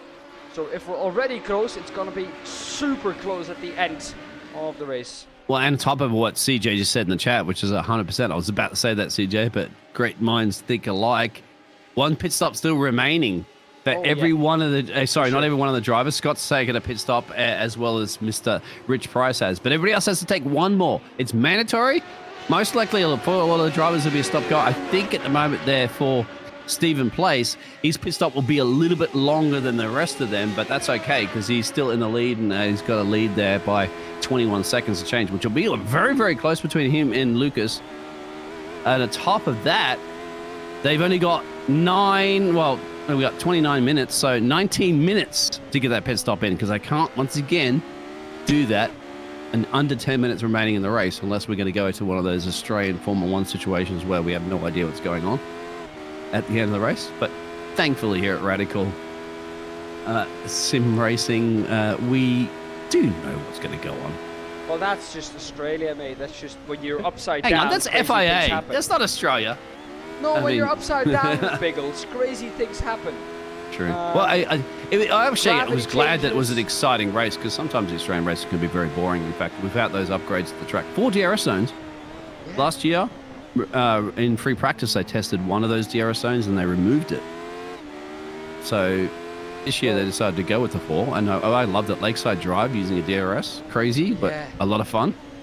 Look how close this is right now. Diego, the Canadian. One Canadian in this race. One Canadian currently in P5. One Canadian, unfortunately, in P12. So either way, there's a Canadian on the track and spread out everywhere. P1. Yeah, I said one player Canadian, Stevie leading this one, but that's going to be close because I believe that Stevie, he boxed on lap 16. So he's going to have to take tyres, and that's going to cost him a little bit more time. We'll see how that... I think Lucas is going to be able to just tap it in, tap it out, no problems. If he can hit his pit box perfecto. Don't drive through the wrong pit box, Lucas, sorry. That drivers have done before in the Formula 1. Thankfully, that the Lollipop Man should be no problemo here in iRacing. Mind you, just to let everybody know out there, we don't see the Lollipop Man in broadcasting mode. Yeah. But the drivers see a Lollipop Man. A woman. Whoever's there holding. The thing is, it wouldn't add anything because we would see just 12 Lollipops, man, standing there. And we wouldn't know which Lollipop Man is from the driver that is coming in. Well, in the Formula 1 game, and the Formula 1 game being a game, it supplements graphics sometimes to look okay over racing performance. Which is what it's really good. The good thing I like about iRacing is the fact that at least the developers are spending more time. Get back to you on that one. He's going to go down the inside of Zuccarelli. I said before, I don't think Zuccarelli has the pace. Zuccarelli says, you know what, you commentators in the booth, you know nothing about how much pace I have. And Diego Zuccarelli moves up into P4 in this race right now. Condelis in P5. And well, it was Condelis who got passed a bit earlier on. Harmon, though, creating a little bit of a gap for himself towards these two drivers. So if they just can stop fighting each other, they can work together and they can maybe both catch up to Harmon, because what they're doing right now, Biggles, the only thing it's doing, it's helping Harmon. It's well ahead of them. Yeah, absolutely right, because once he cleared them, he cleared it by 2 seconds, and that was a three-way battle we saw, but about half a second separated between those three drivers. So that, yeah, and I think at that point, Diego's just said, look, enough is enough. I have to get up the road here. What's happened to my Australian Scotty? Too deep in there, in the fence. Scotty, no! The 666 machine. Now, remember, that was, we believe he got a jump start off that race. He started last. He didn't set a lap time at all during qualifying, and made his way up through the field there during the start of the race. We believe that was a jump start. It just looked too perfect. Had to serve a penalty, and now he's got a little bit of damage. So all gone pole shape for the Australian driver right now, but still getting opportunity to get points. But what's not gone pole shape at the moment is, as you can see, return or revenge there of the drivers that are battling it out. Let's actually further back. Sorry, this P4, P5. So what's happened to Diego there after getting overtaken? Now he's from the overtake team as well too. So mate, yeah, you got a team name says overtake. Well, don't allow anybody to overtake you. Well, Bailey's is going to try and get past again. 10 is the gap. He has about 25 minutes left, with a bit of a snap there for Arturas Condelis. Maybe feeling the tire wear. That's not going to help it. That gap up to 0.7 of a second. It seems like Zuccarelli, in terms of his tires, is just a little bit better off. However, though, the gap to Harmon ahead of him seems to, sadly for us, Biggles, Diego going in. Ever growing. Do you mind going to Diego for a second? Because I want to see if it's going to be a quick, quick in and out, or is he going to take some tires? Diego is out already. Oh, that's a stop and go. That's a quick pit stop. He didn't take anything at all. It's 1 second they're dead. So this is where you're gonna see whether or not these drivers have fueled whatever they had the fuel, or put the tires on enough there to do the rest of it. So that's it. First of the drivers has got his second one out, apart from Scotty. That's a little bit too far back to do anything about this.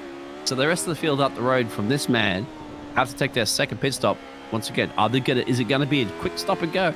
I don't think so for Steven. I think Stevie, because he boxed on lap 16, has to take something. Fuel. Stevie did it this earlier in the European race. He will drop back a few places, but where not, he can comfortably try to find a way out and getting ahead of Eric Harmon or Diego in P4.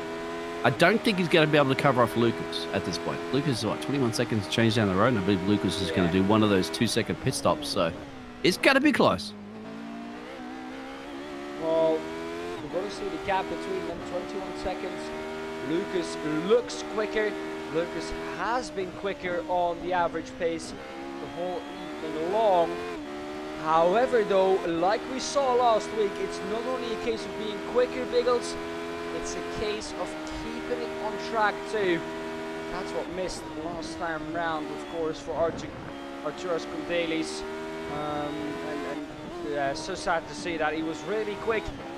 In the end, it just was not enough. And Lucas Vieira, in the end, victory. He's been dominant here this evening. He's trying to back there, as really you said, Tortoise. At the moment, he's still tucked up at the back there of Diego, so that's one of the closest battles you can see on the track. You can see it riding on board right now there with the Lithuanian driver.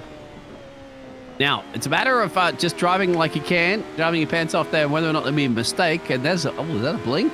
Oh, straight, that's Joel Jacqueline's going to pit road, but what happened? Oh, that was just a netcode blink. I don't like that one, but that's difficult to overtake, isn't it, Dan, when a car just disappears and then reappears? Yeah, it's difficult. Especially because you don't know where the car is on track. And if it suddenly reappears and you're in it, well, I can tell you one thing, it's going to put you off at least. It is not going to help your rhythm. And, racing usually is all about rhythm. If you're out of the rhythm, if you're not in the rhythm, you're not going to put down your optimum lap times. And what you really need at the moment are optimum lap times, I think. Oh, made a massive mistake coming out of the final corner. Exactly, boom. Straight on by there. I think he wanted to go into the pit lane, but he just didn't slow down enough. And I think he's going to have to go for another lap. I think that's what happened at least. Let's just come dailies. Therefore, he's overtaken Zuccarelli again. Like I said, Zuccarelli looked quicker once he was behind from Dailies, but the same was true for Dailies when he was behind Zuccarelli. So these two are equally matched at the moment with the slipstream. And I'm expecting Stevie to come in soon. I got a feeling that Stevie's night's going to be a good night. Tonight's going to be a good night for Stevie. There it is. So I was coming up with something on that one, but Manuel goes in there. Solarius, so the Argentinian driver goes in. But I think Stevie's going to come in. Remember, he was at lap 16 he boxed. We're on lap 36. And I think if Steven plays it, now this is now a second. The rehearsal race that he had earlier is over. Now it's the main show. So he's got a little bit more experience than the other drivers here because he's already been in the Radicals European race earlier. So he knows what strategy might work a little bit better. And I feel that if he does lose out to Lucas or even Eric, he's going to allow him enough some time there to get out there with some fresh boots or whatever, and then put some banker laps in and maybe cover them off later when they box. I don't think it'd be wise for him to wait too long because now you've got 10 minutes left to make a pit stop. Every one of those drivers have to make a pit stop in the top 6 right now. And Stevie's going to take a lot longer, I think a little bit longer than some of the other drivers. So I think at the time you're going to get it done now and allow yourself some time to catch back up. You also have to think about the fact that you're heavier once you come out of the pit lane. So it's not that easy to get that time because you're heavier too. Yeah, but yeah, you're right. And actually, the lap times isn't too bad, but yeah, because he's doing 53s. 53.8 last lap. Lucas did a 53.7, so he's matching, he's keeping Lucas at that 21-second gap, but that 21-second gap is not going to be enough for a pit stop. But then again, we know that Lucas has to make a pit stop, and so Stevie has to kind of cover off, wait, if I have to take an extra 3-4 seconds on my pit stop, will that be enough? I mean, there's a lot of crunching going right now if I was an engineer for those teams.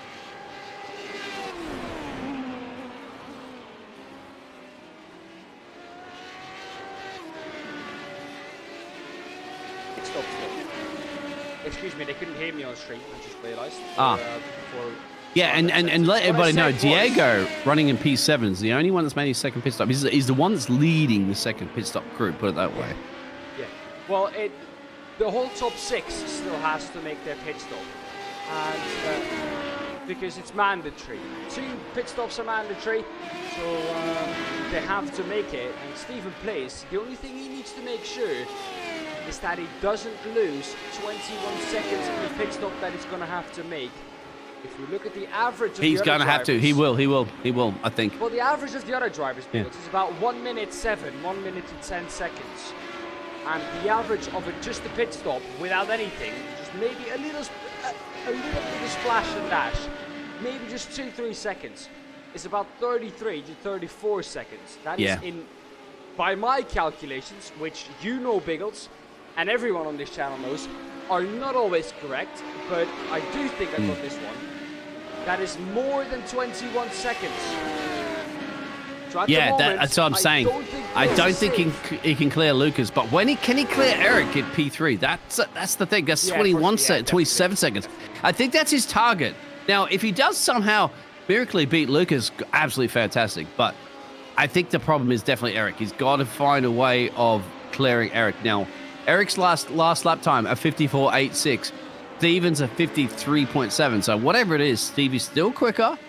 If you're gaining time on the driver that you're wanting, 10 seconds ahead of Harmer. Yeah, it's working at the moment. You don't need the box, do you? If you're actually gaining time on that driver, that's you're potentially battling. You're going to get disqualified if you don't make your second pit stop. So oh, they have to, but we know everybody's in 7 minutes. We know that for a fact. Okay, but if he's gaining time, then maybe if you're shaving a second off the driver that potentially you're going to be coming out battling with, well, I'll take that one into the next 7 minute time if I have to. Oh, for sure, yeah. Well, you know. There it is. So Stevie's in, right on cue. Now we're going to see, what is he going to do? Because it's been an It's got to be. interesting He's got strategy to. race I so want to see if he far. takes tires. I think he's going to take tires here. Spot your box there. Get your lollipop man there. Stevie, don't have to spot it perfectly. So you don't have to back up. There it is. It does. Now the front gate. Does the front go up? No. Not Not at yet. the moment. No, that's fuel. He's going to have to go on the same tires. Now Lucas is Yeah, coming that's as it well too. in the background. Exactly. So this is long because he's taking fuel. Now Lucas should be. Look at this. He's Look, he's got out. him. He's But look got at. him. Yeah, he has, but Lucas should be out in a second as well. How long's Lucas taking? A lot longer. Yeah, Lucas 6 seconds. So it wasn't a quick absolute splash and dash, but yeah, Stevie's got him. You're right. What a play. 7 seconds now. He even kept the lead of the race with that. 7.7 seconds is the gap now to Vieira. It's still 60 minutes to go. Nothing is done and dusted. The gap behind that for Vieira and Harman, about, well, 6/10 of a second. The second the gap is now between those two. Like I said towards the end of the race, it's all going to kick off again. If I now switch to interval, you can see on the top left, it's all also close. Arturus Condelis, here he is. He's going to chase down Harman too. He's within 1.2 seconds of that driver. 6/10 for Harman to Vieira. And then 7.8 to lead the race from P2. Oh man, this is going to be an amazing battle towards the end. I don't know what to look for here, Biggles. Brilliant racing. Yeah. I told you this, Dan. I said, look forward to it. As James would say, get your popcorn ready because this is going to be a bit of a showdown. 15 minutes to go. So 5 minutes left of the mandatory pit stop for the drivers who have not taken their second pit stop, which currently at the moment are Eric Hartmann. This man you're watching on your screen. Further back, Richard Hearn. Diego has taken his. And then Charles Krasik there in P10 has to take his. So that is it. Also a battle between those drivers. No, that was a back marker. Excuse me. That was a back marker. That was slow. And I think that was Grossi. And look at Lucas, man.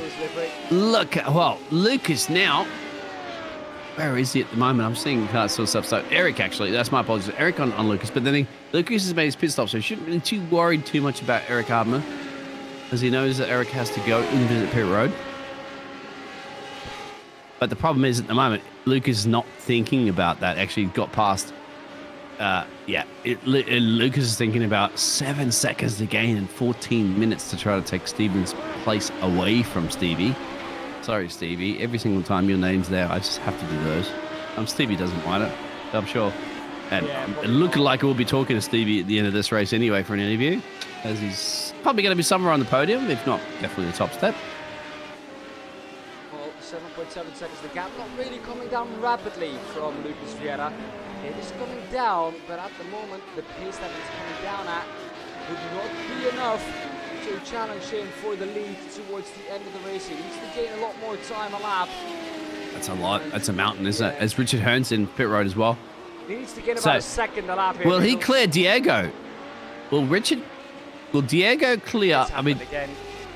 where are they? Again. What's happened? Oh, Charles Krasik. Oh, no. Yeah, this is a gonna classic. Be carbon copy.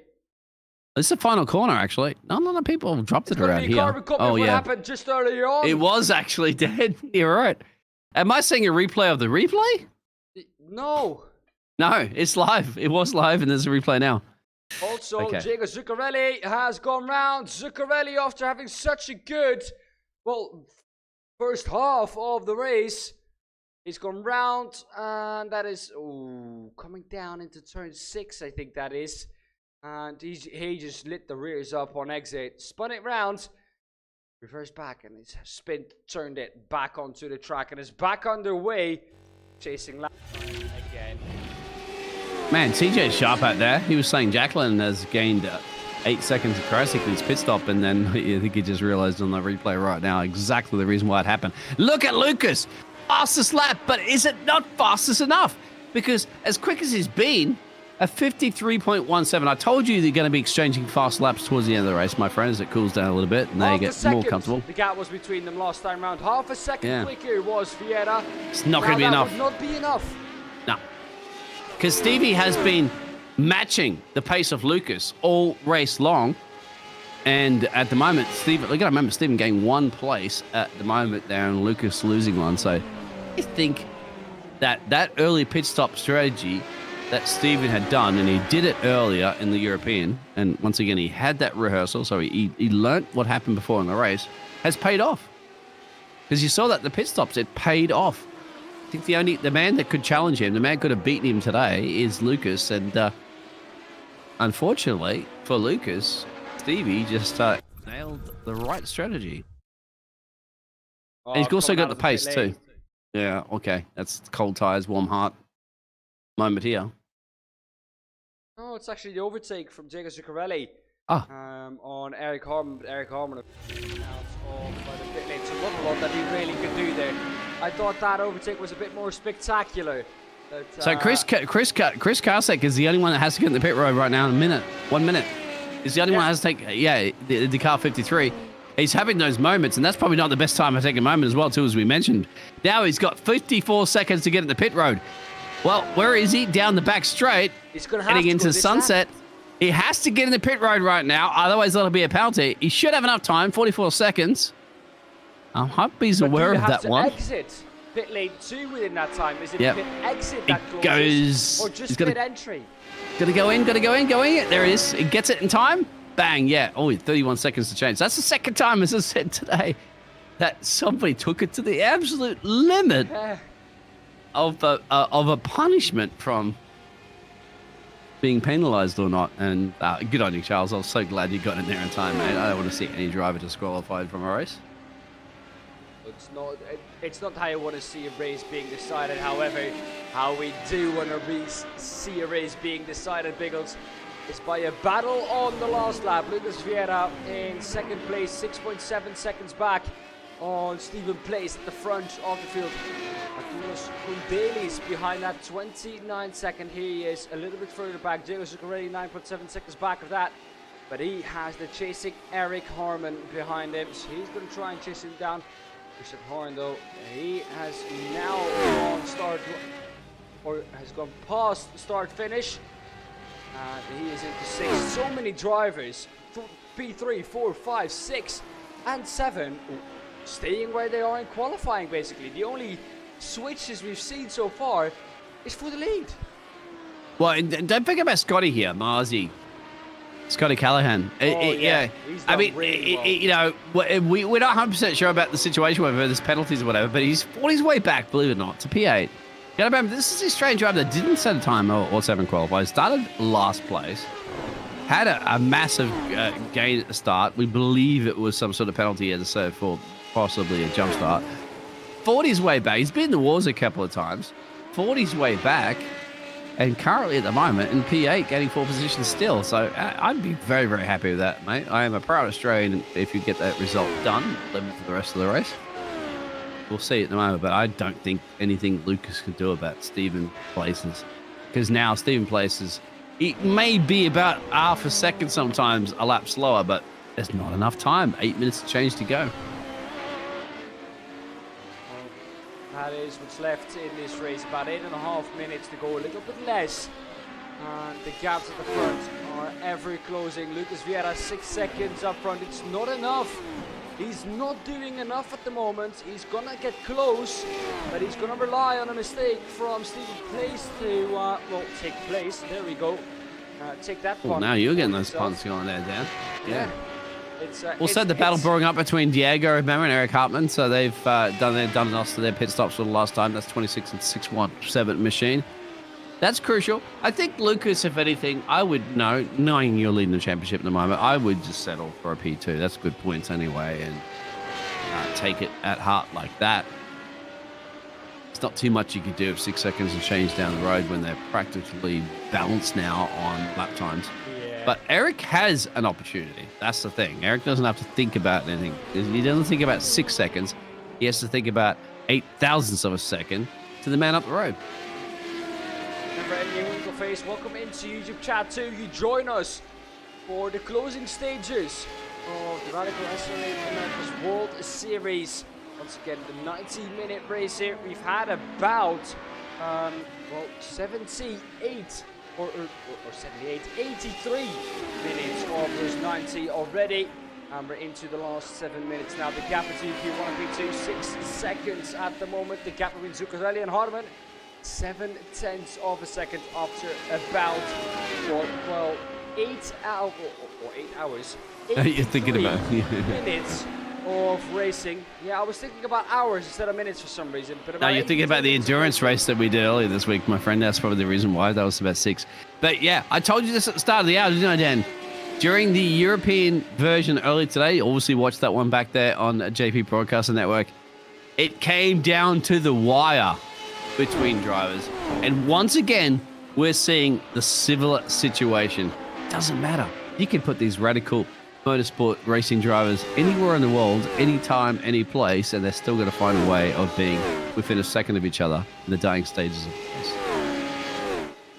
Well, that's just the strategy playing out. Strategy just comes together, and some drivers are on different strategies, so for most of the race they are far apart. But then when it comes to the end, it plays out that the strategies are actually pretty similar in terms of how much time they have to spend in pit lane, and they get together at the end of their strategy. When the strategy plays out and everyone makes their last pit stop, that's what has definitely happened to Jacob Zuccarelli and Eric Harman here. Eric Harman, however, in P5 is dropping back a little on Zuccarelli. Zuccarelli, I think, is managing this gap a bit. Now, if you were Zuccarelli, would you want to get away here, or will you try and work together with Harman? Nothing really to work together for, but just want to know your opinion. Also, 5.1 seconds now for Vieira. Yeah, he just had a fast. I think Vieira wants to try to steal a fast lap here to get an extra point or so. It's a 53.73. Then again, if I was Steve in place at the moment, I wouldn't be pushing it too much, because I did see in the European race earlier that somebody had pushed it a little bit too much. I think it was Mark and actually hit the fence somewhere in the dying stages of the race. So that's got to be in the back of your mind. As an engineer, I'd be like, Stevie, okay, you can back off a little bit. It's all right. Back it off.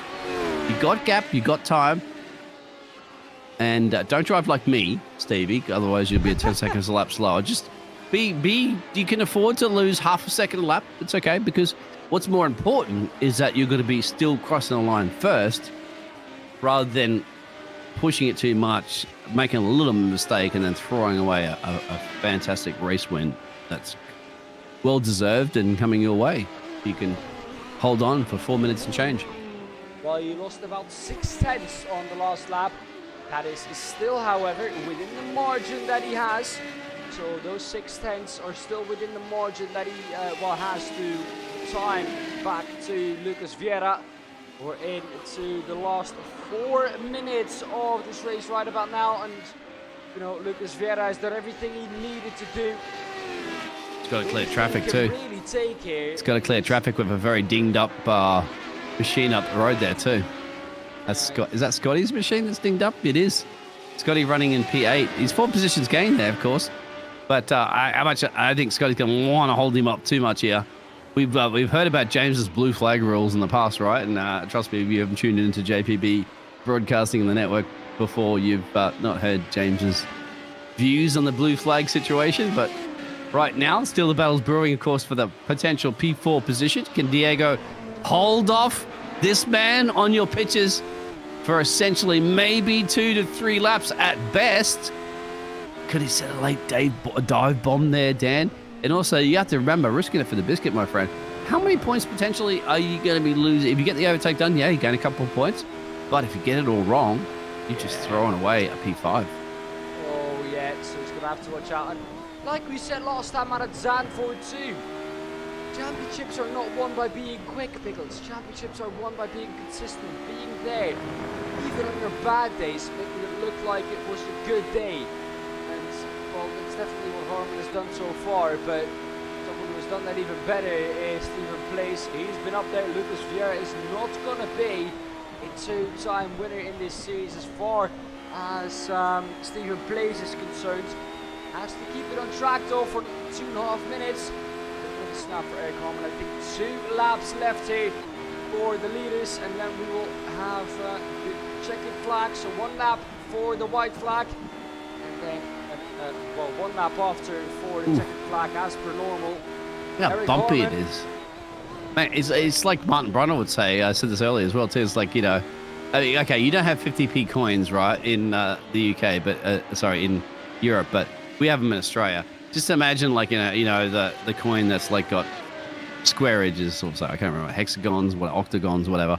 Yeah. Put it that way. You know, it's like you're flat spotting your tire, and it's bumping up and down like crazy. That's what it feels like when you go through that bumpy section, doesn't it? Rattling all the fillings out of your teeth. And of course, as it's lifting the car up as well too, which means that those tires are not really touching the right important parts of the tarmac. So you can easily slip it up there. Down no matter what. Slow you down no matter what, because braking performance will be down. You will be shaking your teeth out on the straight. So yeah, performance will be lost, and with that shaking, less contact with the tarmac through the corners too. So yeah, it just a flat spot just not only makes it undrivable, but it also is going to cost you loads and loads of time. I wonder if there's going to be a carbon copy there, Dan, because I saw a race across the line earlier, and you get tuned into that one. Of course, it's there here on YouTube. It's available. It's available probably as well too on the Radical channel. So multiple places, multiple times to watch the multiple action. And they had a race across the line on the dying stage of this race. It could even be a situation right here between Diego and Eric, as you see in your pictures. So that's close, and all about a great exit out of the final couple of turns could make that happen. I know at the moment Eric Harman's thinking about that in the back of his mind, in that cockpit, in that helmet that he has. White flag. Yep, last lap, so Steve has to hold off. You can see Lucas is shaved into that one, but once again, we said it's got to be very difficult for him to shave someone. And I think it's very clever there from Steven just to settle it back a little bit, lose a little bit of time, and just you told him to do. Get it home. Yeah. He did what Bring you it told home. him to do, Biggles. Just bring it home. Don't do any crazy things, basically. And well, here he is, our leader. Steven plays out in front. The strategy is what got him there. He tried it in the Europe once, got a good podium or top 10 finish there too. And he's been quick here in the Radical SR8 America's World Series too. He's done well, and once again, we're gonna have a new driver on the top step of the podium. Steven plays only sunset corner to go now. It's almost completely dark. The background, you can see Lucas Vieira, but it's not gonna be enough for him, because Steven Place is going to round the last corner and come across the line to take victory number 1 of the season for him. And he kicks it off in style. And well, a well-deserved victory for Steven Place. Also a very well-deserved second place for Lucas Vieira. Maybe deserved even more than that. But you can't take anything away from the strategy that Steven Place chooses. We see, I think, Lucas Vieira going off. That is together with Scott Callaghan. And don't you worry, this is not what the drivers usually do. This is after the checkered flag. And you know, it's been an incredible race here, Biggles, and wow, just wow. Yeah, and we still have to wait quite a bit of time actually for our Lithuanian driver that's going to be eventually crossing the line right now. At the moment, a little bit lonely race for him, but sometimes I say a lonely race is a good race in a motorsport. So there it is. The battle that had brewed there between Diego Zuccarelli and Eric Hartman had eventually gone to the Canadian driver. So great day there from Canada. Of course, one driver in P1 with Stevie, and then Diego finishes in P4. Just unfortunately, the only other driver had retired. That was Rich Price, the other Canadian driver. But yeah, so it goes to Canada, Brazil, and Lithuania. When's the last time you've seen a podium celebration with those nationalities? Oh, a long time ago. But yeah, definitely one that the drivers can be proud of. Arturus Daly's once again up there on the podium. And, you know, that's where you want to be. You want to be consistent. Lucas Vieira too. Plays good race for him. Here he comes across the line. Diego Schneider across the line. And that is everyone who has finished this race. Let's take a look at the race results then. It is going to be Steven Place who's won this race ahead of Lucas Vieira in second, Arturus Condelis in third, Diego Zuccarelli in P4, Eric Harman P5, sixth Richard Horn, Diego Schneider P7, Scott Callaghan, a good comeback drive from him, up 4 positions in P8, Manuel Solorzano in P9, Joel Jacqueline in P10, P11 for Charles Crossage, and Rich Price in P12. All in all, not a bad evening. And we have one of our drivers into the commentary booth now. The man who finished second this week. One step down on the podium than, or compared to last week. Lucas, welcome. Hey Dan, how's it going? Yeah, you make some mistakes this week, and it's all learning. Yeah, we always learning with some strategies, and it is what it is. But I'm happy with the results. Congrats for Steven. He was a better driver, better strategy today. So all merits for him. Where do you think, Lucas, you could have done better, maybe, in your strategy? Because it seems like that's really where Steven has won this race. Yeah, because I think I have some calculators wrong, and each liter of fuel that you put in the car is 1 second you lose on the pits, and I put like 3 liters over fuel, 3 liters. So this was the 3 seconds that I lose. They probably will be fighting for Stevie on the end. And yeah, Lucas, did you get a chance to watch the European one earlier? Because that's what I was talking about during the broadcast. Because there was very late pit stops with a splash and dash, not even splash and dash actually, but a very late pit stop. Yeah, that was a mistake. Yeah, also because I let 1 liter and I lose another second. It was in stop and go. I have to wait a bit to start to fuel. We saw that. I thought that was your opportunity to actually get past Stevie at that point, because we know Stevie had to take a little bit longer. We'll talk to Stevie in a second. But I thought if you could get in and out in a millisecond, you might not have still even beaten him, but that would have been close. Yeah, it would be close. Yes, for sure. Well, Stephen, I think still not an unsuccessful start of the season. Of course, with a win last time out at Zandvoort. Now, once again, good points here in the endurance race at Sebring. After such a good start of the season, I can't deny the fact that I have you as one of the main title contenders. I hope so. Thank you. And I believe you also got the fastest lap too, so probably a little more points coming your way on that one. Yeah, 53.41. There it is.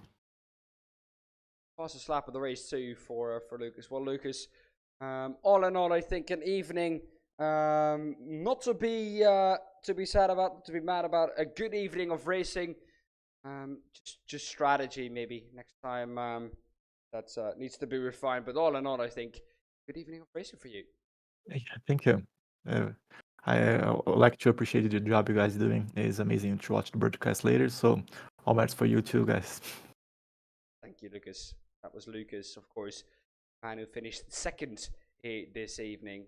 And let's bring in the man who, well, he did it all in the end. Didn't look like at the beginning he had the pace to keep up with Lucas Vieira, but in the end, strategy was what did it for him. Stephen Place, welcome into the booth. Hey, thank you. Thank you very much. Stephen, tell us about your strategy, because clearly it has worked out. Yeah, use the good old-fashioned don't get tires, full tanks, and it paid off. I was hoping Lucas would feel short, and he ended up, I believe, doing that pace he was running. I was just hoping that he was running less fuel.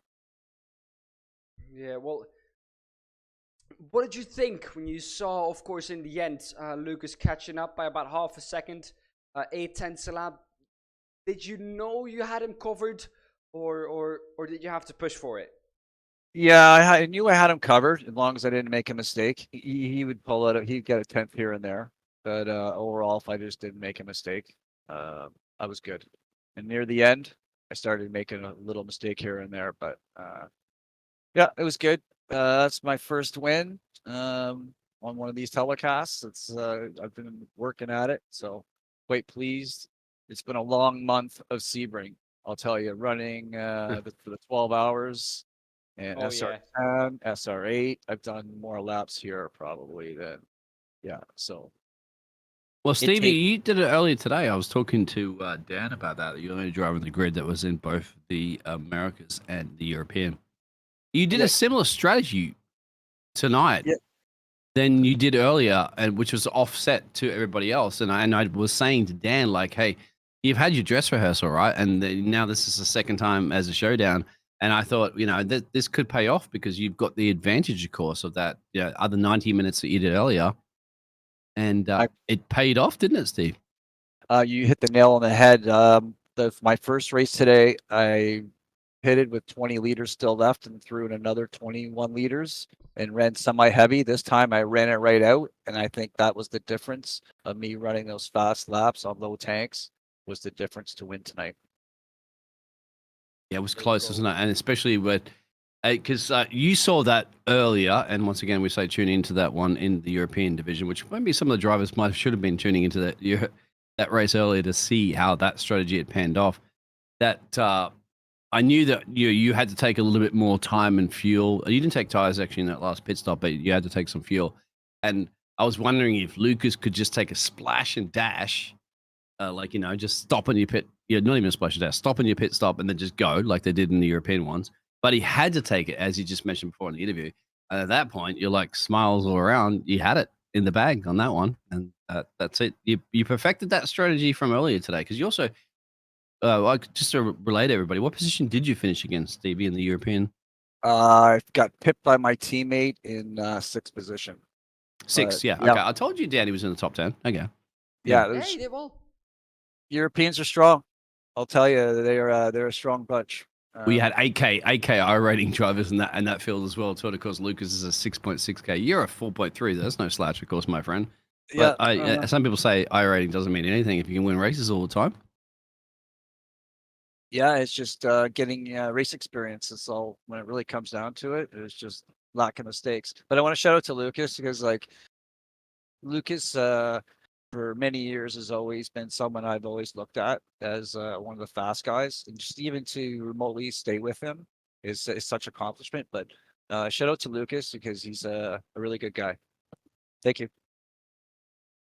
In place or winner, of course, here this evening on minutes and race in the Radical SR8 Americas. Well, Biggles, give me one quick sentence to sum up this evening. No. James does that. You can't steal that away from James. Okay, I'll give you. You want it, Dan, or you asked for it? Do not crash in pit entrance. No, I can't summarize this race. What I can summarize this race with, pit strategy. Well, it definitely. It's been such a big part of this evening's race, and it's where eventually, for our winner of this race was one Stephen Place ahead of Lucas Vieira and Arthur Condelis. Once again, your top three. Thank you all once again for watching. Thank you, Biggles, for being alongside me in the commentary. Thank you to everyone, of course, for hey, CJ, possible. Our spectator of the day out there, obviously. Thank you very much, CJ. And don't forget, guys, 842 subscribers. Real quick, Dan, you can wrap this one up.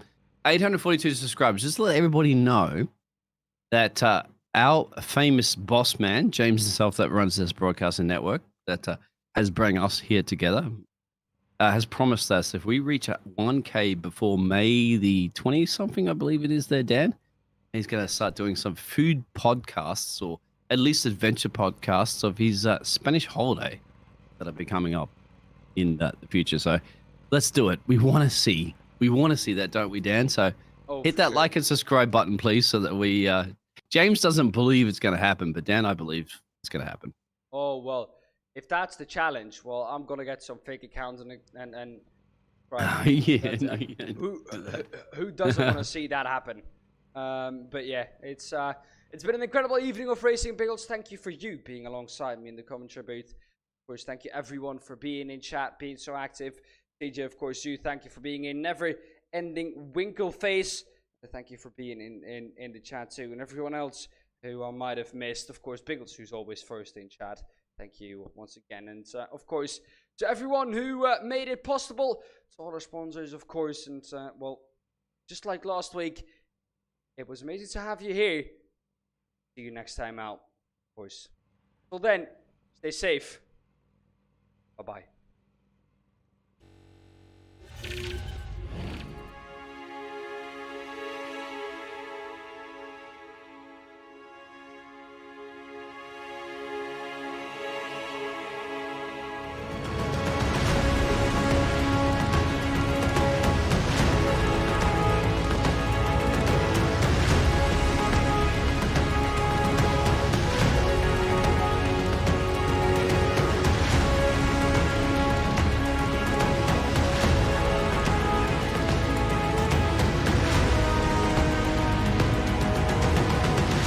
coming down. Does he have it? Medeiros is going to get it. Oh, they're going to toss it. They haven't got it. He's on the outside line though, going into the fastest corner on the circuit. Surely this can't work.